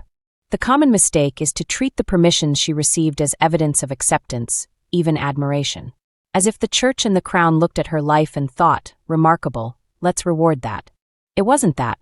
What Catalina became, once she was examined and reported upward, was a problem that threatened to make other problems visible. The authorities did not only have to deal with her. They had to deal with the fact that her life proved their categories were less solid than they claimed. A person had moved through men's worlds, through labor, soldiering, drink, violence, and authority for years. Not as a brief incident, not as a local scandal quickly stamped out, but as a sustained life. That meant one of two things had to be admitted. Either the boundaries were porous, and the system had failed to police them, or the boundaries could be made to look firm again by showing that only authority could decide when they were breached. The second option is always more attractive to power. So Catalina was turned into an exception that proved the rule. The church's first interest was control of scandal. Once her sex was disclosed and verified, the church needed a story that didn't imply chaos. It needed the public to believe that categories held, that vows were meaningful, that bodies were legible, that transgression could be contained. This is why the framing around chastity mattered so much. It wasn't prudish detail. It was a lever. If Catalina could be positioned as chaste, convent-raised, not sexually corrupt, then she could be handled as a spiritual case rather than a sexual threat. In the logic of the time, chastity was a kind of proof that the disorder had limits, and it offered the church a way to keep its authority clean. If she was framed as a deceiver who had violated sexual boundaries, then the church looked like it had lost control of its own moral jurisdiction. If she was framed as an extraordinary case shaped by circumstance, then the church could present itself as the institution that examined, judged, contained, and then guided. That guiding role is often misunderstood as mercy. It could include mercy, yes, but it was also theater, a demonstration that the church was the competent interpreter of bodies and souls. The examination becomes a ritual of ownership. We have looked, we have confirmed, we have decided what this is. The crown's interest was colder and more strategic. The crown did not have to fear sexual scandal in the same way the church did. The crown feared disorder that made the state look weak, and it feared anything that encouraged ordinary people to treat imperial categories as optional. Catalina's life posed that risk because it was spectacular. Spectacle spreads. A story like hers travels, not only because it's fascinating, but because it offers people a fantasy. That you can slip the nets, that you can live outside your assigned place, that you can cheat the system and survive. That's the kind of story that can become contagious if it looks too much like triumph. So the crown did what empires do with contagious stories. It absorbed them. Once the crown makes a case official, once it grants a pension, gives permission, receives the person in some form, it takes ownership of the meaning. It signals to every lesser authority, this is not a local matter. This is not a precedent you can interpret freely. This is ours. A pension is often read as reward. In practice, it's also a tether. It binds the recipient to the state's version of events. It creates dependency, or at least a relationship of obligation. It turns a dangerous anomaly into a managed subject. The message isn't you are free. The message is you are ours to explain. This is how the Crown could benefit from Catalina's story while still protecting the social order. Her military service could be praised without admitting that categories were meaningless, because the praise was framed as the Crown's decision. Her clothing could be permitted without suggesting that ordinary people could choose freely, because the permission came from above. The Crown's authority was not weakened by the exception, it was strengthened by the act of granting it. Rome, in the tradition attached to her life, sits at the top of this pyramid of control. A dispensation is not an emotional gesture. It's a legal tool used to stabilize a problem by making it officially legible. When people hear dispensation, they imagine blessing. What it really means is, the rule stands, and the exception stands only because authority says it can. That matters because clothing in Catalina's world wasn't personal expression. It was social classification. Men's clothing wasn't merely fabric. It was a license to occupy certain spaces and roles. A dispensation to continue wearing it did not dissolve the gender boundary. It reasserted that the boundary was owned by authority. In other words, permission didn't break the system. Permission repaired the system's image. You can see the logic clearly when you look at what had to be emphasized for the permissions to remain politically safe. Convent upbringing. She was originally under church discipline. Chastity. The scandal could be contained morally. Service. Her life could be folded into imperial loyalty. Exceptionality. Her case could be treated as rare rather than contagious. Everything else, the violence, the instability, the constant reinvention, had to be either softened, relocated to the frontier, or treated as the roughness of a soldier rather than the danger of a category breach. Violence is the hardest part of this bargain to look at honestly. It's tempting to say the Crown rewarded her because she was brave, and the Church protected her because she was pious. But if that were the full explanation, thousands of violent soldiers and pious women would have been treated similarly. They weren't. Catalina's violence became tolerable because it could be reframed as part of the imperial machine. Frontier violence in service of conquest. The empire was built by men whose hands were rarely clean.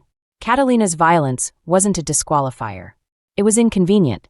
It needed to be narrated carefully so it didn't undermine the chosen framing of her as a containable exception. This is why her story becomes a kind of institutional compromise. The Church gets to say, we examined and contained. The Crown gets to say, we rewarded service and controlled the narrative. Rome gets to say, we decide the meaning of the rule and the exception. And Catalina, caught inside that compromise, gets something narrower than freedom. She gets permission to continue a survival strategy. But permission comes with expectations. Not always written down, not always spoken aloud, but enforced through the constant possibility of reversal. The person allowed to break a rule is expected not to make the rule look weak. She must not encourage imitation. She must not create fresh scandal. She must not require the system to explain itself too often. That expectation is another kind of enclosure. It's quieter than a convent, but it still limits movement. It limits choices. It pressures a person into performing the version of themselves that authority has approved. And this is the most revealing part of Catalina's later drift back into work and the margins. If permission had been genuine belonging, she would have had a stable place. A household. A protected role. A settled end. Instead, she returned to movement and labor. The road, the freight, the rough economies where identity is practical and questions are fewer. Not because she rejected the permissions, but because the permissions were never designed to make her safe. They were designed to make the system safe. Catalina survived because she was good at reading power. What she discovered, too late for it to be anything but bitter, is that being allowed is not the same as being held. The courts needed her to be a symbol that proved they still owned the categories she had crossed. They needed her to be an exception that reassured, not an example that spread. They needed her story to end as containment, not as triumph. So they made room for her, just enough to keep the breach from looking like a crack in the whole wall. And once you see that, the legend changes shape. It becomes less a tale of a singular person defying the world, and more a tale of institutions swallowing disorder, digesting it, and turning it into proof of their own strength.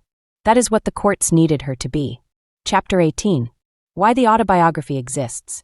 If Catalina had died on the Veracruz road without leaving a story behind, she would have become a local oddity at most.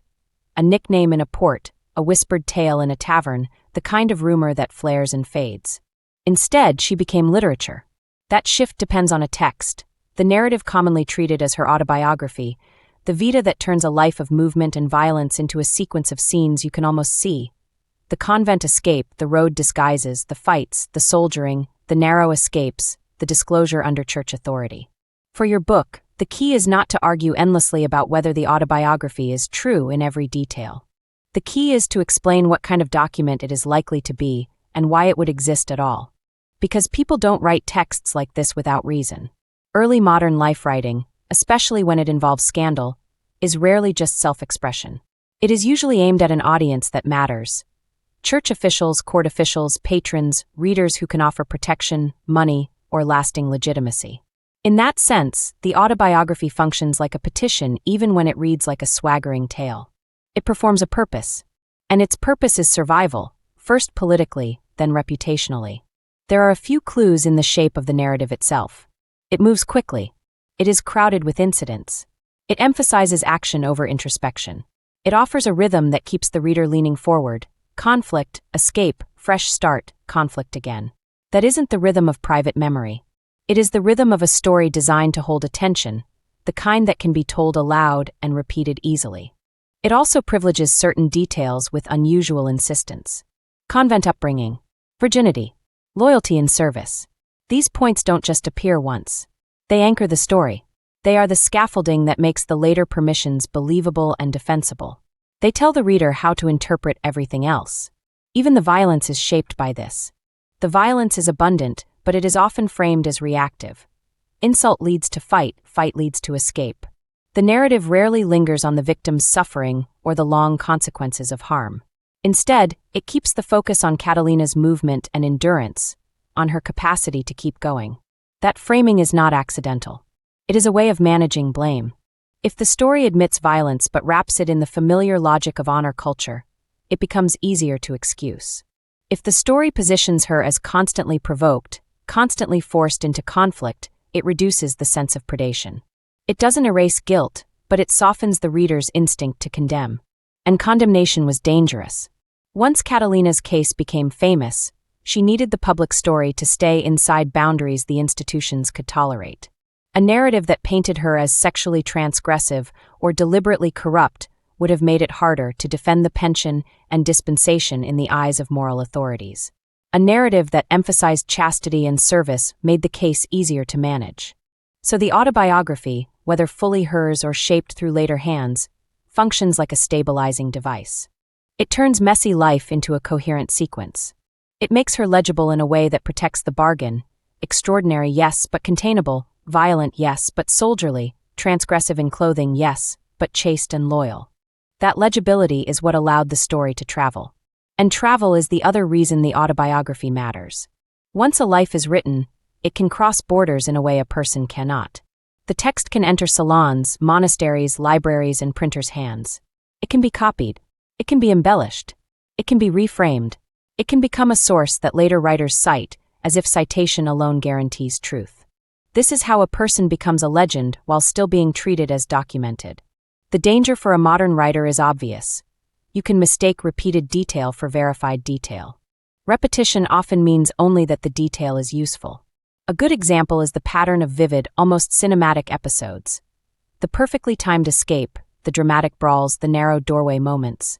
These scenes may have a basis in real events, but they are also exactly the kind of narrative units that survive copying because they are memorable. A clerk summarizing a life does not preserve the dull days. A storyteller does not preserve the quiet stretches. What survives are set pieces. That doesn't make the autobiography worthless. It means it must be read like evidence with incentives. A text like this is likely to do three things at once. Justify. Explain why the transgression should not be punished in the usual way. Entertain. Hold attention so the story circulates. Stabilize. Provide a coherent public narrative that institutions can tolerate. Once you accept that, you can handle the autobiography honestly without destroying it. You can use it where it aligns with historically plausible corridors, convent placement, escape into male disguise, movement through port economies, soldiering as a route to legitimacy, sanctuary as an institutional pivot, bodily examination as classification. And you can flag uncertainty where the text behaves like performance, when an episode reads too neatly, too conveniently, or too perfectly shaped for drama. There is also a deeper reason the autobiography exists that sits under all the political logic. People wanted this story. Early modern audiences were hungry for tales that combined violence, travel, scandal, and the thrill of category breach. The Spanish Empire was enormous, and its literature loved figures who moved through it as if it were a stage. Soldiers, rogues, disguised women, runaways, criminals who survived by wit.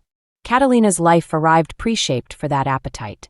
So even if we imagine for a moment that she never intended to become literature, the world around her would have pushed her there anyway. Once your life is interesting to power and entertaining to readers, it becomes very hard to keep it private. The autobiography is the point where that process becomes permanent.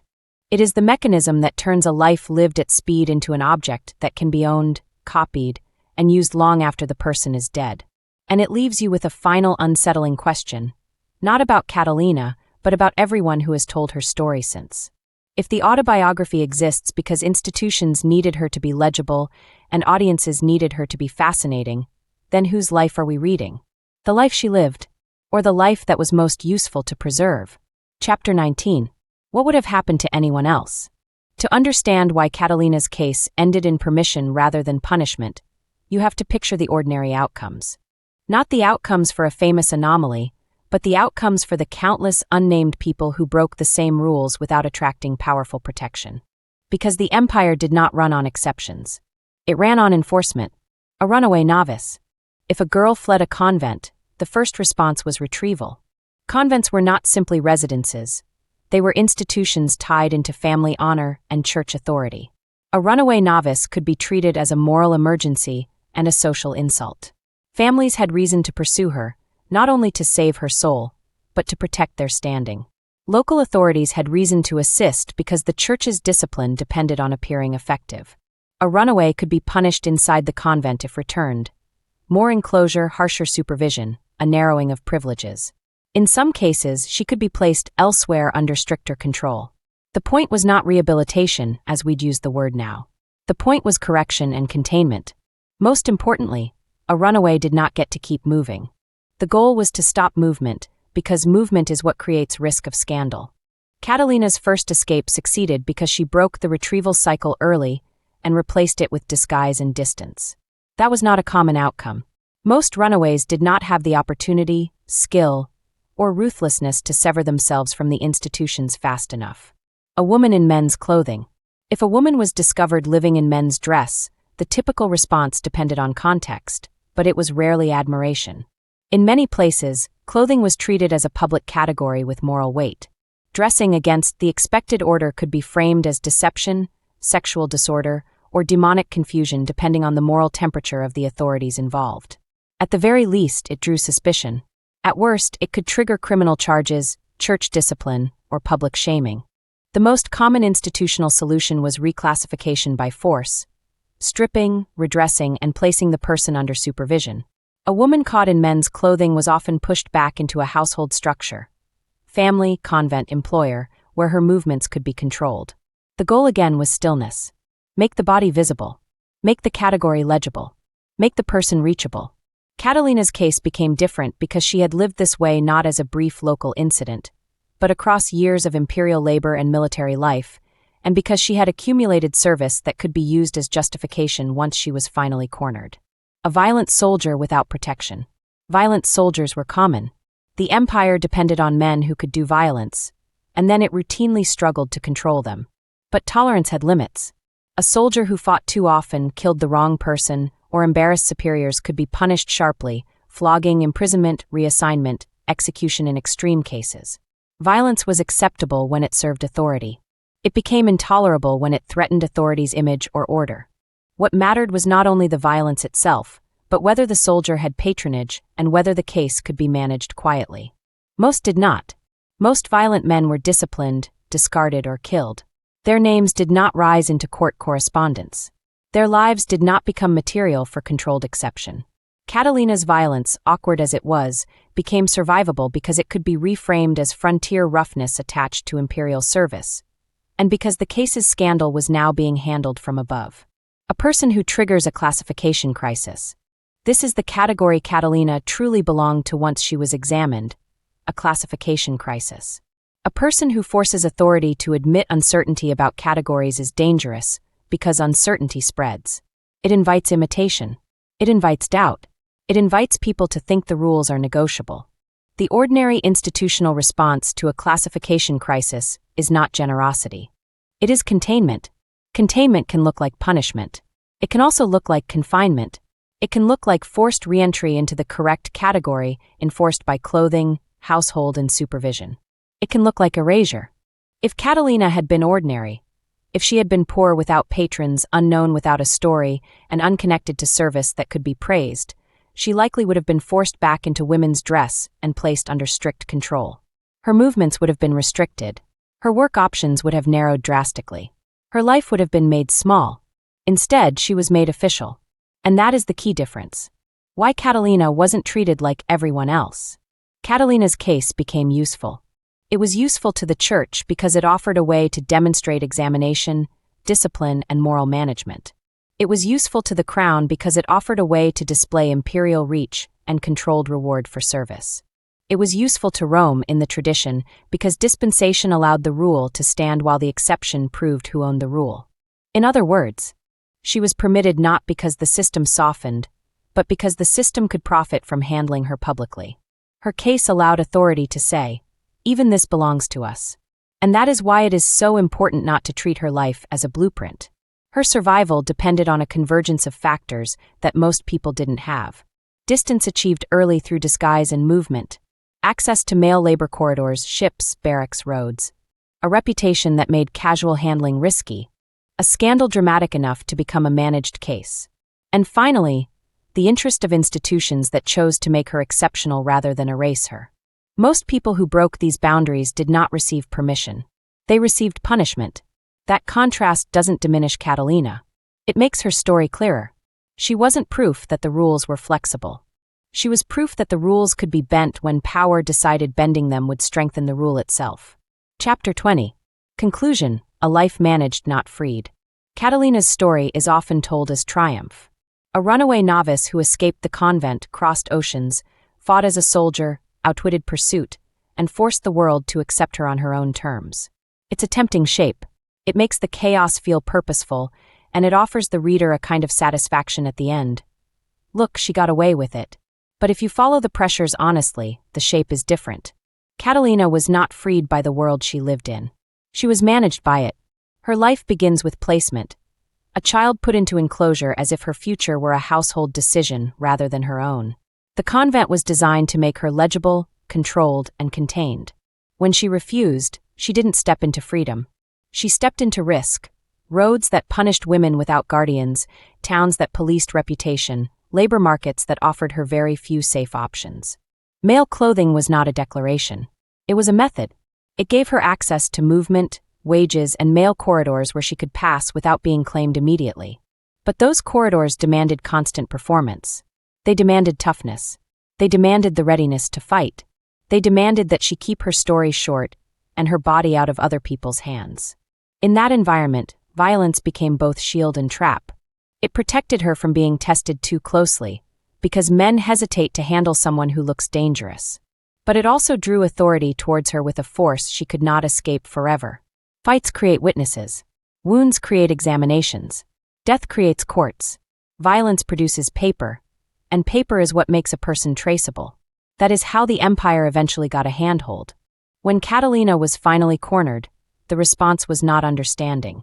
It was classification. The midwife's examination did not reveal her so much as reduce her to a category the institutions could file. From that point on, her body and her story belonged less to her than to the systems that now had to decide what her existence meant for their authority. The bargain that followed is often mistaken for acceptance. It wasn't acceptance. It was damage control. The church needed the scandal to have moral limits. That is why chastity was emphasized so heavily. The crown needed the breach to be contained in a way that did not encourage imitation. That is why permission came from above, and was wrapped in patronage. Rome's dispensation, as it is reported in the tradition, did not weaken the rule. It reasserted that only authority could suspend it. Catalina became an exception that proved the rule. She was not released from categories. She was placed into a special category of her own, authorized, supervised, and endlessly retold. And even that authorization did not create peace. The later arc of her life returns her to the margins, to work and movement, to the road between Mexico City and Veracruz. That return is one of the bleakest truths in the story because it shows what permission really offered her. Not a home, not belonging, but the ability to keep moving without being immediately crushed. She died where most working people die, away from the center in labor on the route. That ending strips away the courtly romance and leaves something harder behind. A life sustained by reinvention until the body could not carry it any further. After her death, the story became easier to use. Writers could turn her into a hero or a warning. Institutions could point to her as proof of their competence. Look how we examined, contained, permitted. Readers could enjoy the thrill of transgression without confronting the quieter costs. The constant vigilance, the fear of being handled, the violence that ruined other lives, the exhaustion of never being safe while still. What remains, if you refuse the easy moral, is a case study in how power works. A system doesn't need to eliminate every breach. It only needs to control what the breach means. Catalina lived outside the categories for years, and that was the real threat. Not that she existed, but that her existence showed how much of the category was enforced performance.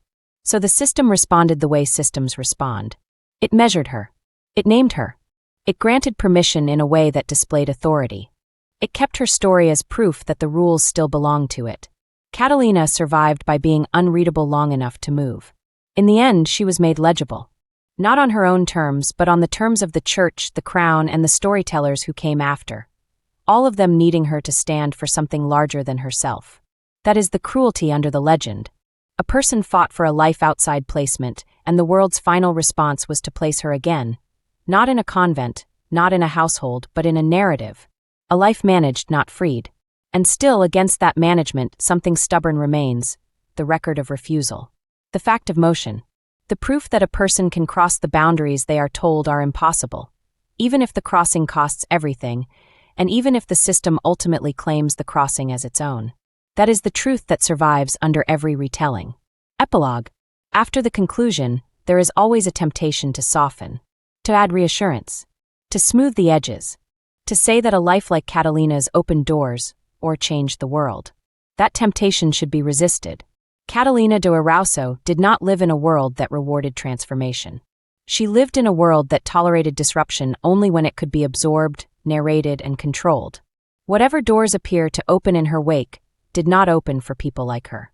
They opened for institutions that learned how to point at her and say, "This is why we still decide."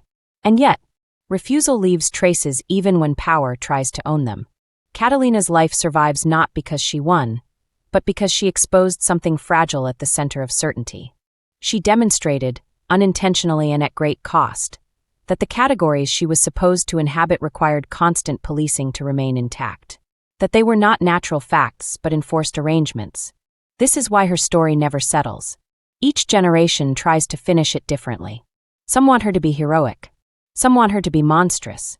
Some want her to be explained away. Some want her to stand in for arguments she never chose to make. All of those readings say more about the reader than about Catalina. What the record actually gives us is narrower and more unsettling. A child was placed where choice was not permitted. A teenager refused the future that had been selected for her. An adult learned how to survive in spaces that were hostile but navigable. Violence became both shield and liability. Authority eventually intervened, not to free her, but to manage the breach she represented. And when permission proved thinner than survival required, she returned to work, movement, and the margins. There is no moral uplift in that arc. But there is clarity. It tells us that refusal does not need to be noble to be real. That survival does not need to be admirable to be necessary. That a life can matter historically even when it ends quietly, far from the centers that once claimed it. Catalina did not leave a movement behind. She left a problem behind. A problem that keeps reappearing whenever people try to pretend that categories are self-evident, stable, or humane. A problem that surfaces whenever institutions insist that exceptions prove generosity rather than control. a problem that refuses to disappear no matter how carefully the story is framed. That problem is simple, and it has no comfortable answer. What happens when a person cannot live safely inside the place assigned to them, and discovers that the only alternatives are movement, violence, and eventual capture by narrative? Catalina answered that question with her life. The rest of us answer it every time we decide whether to turn her into a symbol, or to let her remain what she was, finally and stubbornly. A person who refused placement long enough to be remembered. Afterward, sources, silences, and how to read this life. This book has resisted certainty on purpose. Not because certainty is impossible, but because false certainty is one of the most common ways historical lives are misused. Catalina de Erauso's story has survived precisely because it was extraordinary enough to be repeated, and repetition is where distortion begins. So this afterword does not tidy up the narrative. It explains how to hold it responsibly. What we actually have. The surviving record of Catalina's life is uneven by design. What exists comes from an autobiographical narrative attributed to her, clerical and court references triggered by scandal, later summaries, citations, and retellings, repetition layered over repetition. This is not a neutral archive. It is an archive produced by intervention. Moments appear when institutions were forced to act. Violence, arrest, sanctuary, examination, petition, permission. Whole years disappear when nothing demanded authorities' attention. This is normal. Most early modern working lives leave almost no trace unless something goes wrong.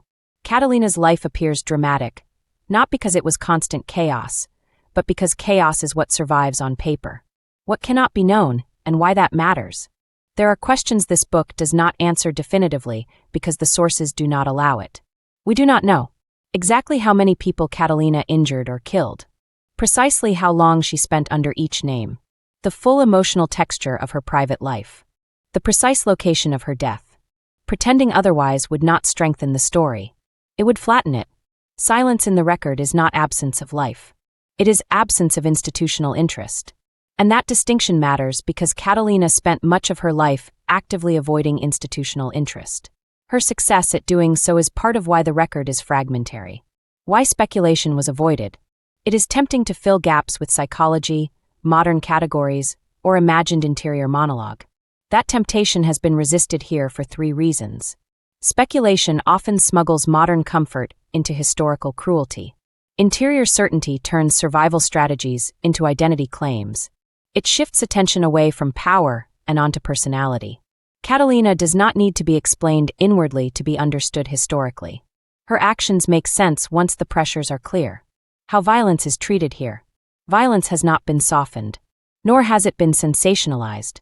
It is treated as a repeated behavior pattern, a survival strategy in hostile male spaces, a mechanism that both protected and exposed her, a source of real harm to others. This book refuses to make violence heroic. It also refuses to pretend it was incidental. Violence is central because it explains why authority eventually intervened, and why Catalina's life became a case rather than a footnote. Why the ending is ordinary. Many retellings rush past Catalina's death. Her death, on the road in Veracruz around 1650, while working, matters precisely because it is unremarkable. It shows what permission did not provide. It shows the limit of institutional protection. It shows that spectacle did not translate into safety. An ordinary death is not a failure of narrative. It is a correction. What this book is and is not.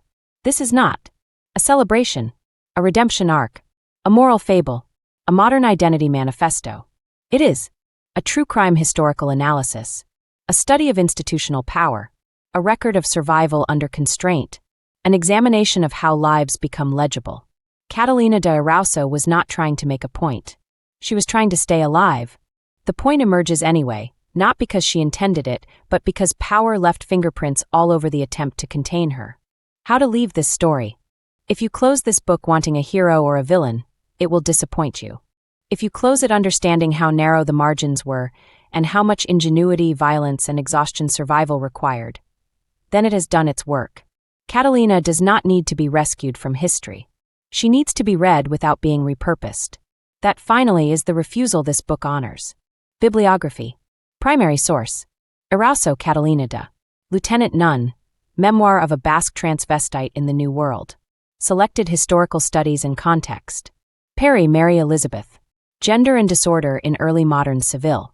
Twinham and Public Lives, Private Secrets, Gender, Honor, Sexuality, and Illegitimacy in Colonial Spanish America. Velasco, Sherry. The Lieutenant Nun, Transvestism, Lesbian Desire, and Catalina de Erauso. Bershatin, Israel. Studies on La Maña Alferez and Early Modern Spanish Gender, Narrative, and Authority. McKay, Ruth. Works on Everyday Life, Mobility, and Violence in Early Modern Spain. Notes for readers. Catalina de Erauso's life survives through a combination of an attributed memoir and later retellings shaped by church and crown handling of scandal. Modern scholarship is used here to contextualize early modern convent life, honor culture, imperial soldiering, and the institutional management of exception. Top of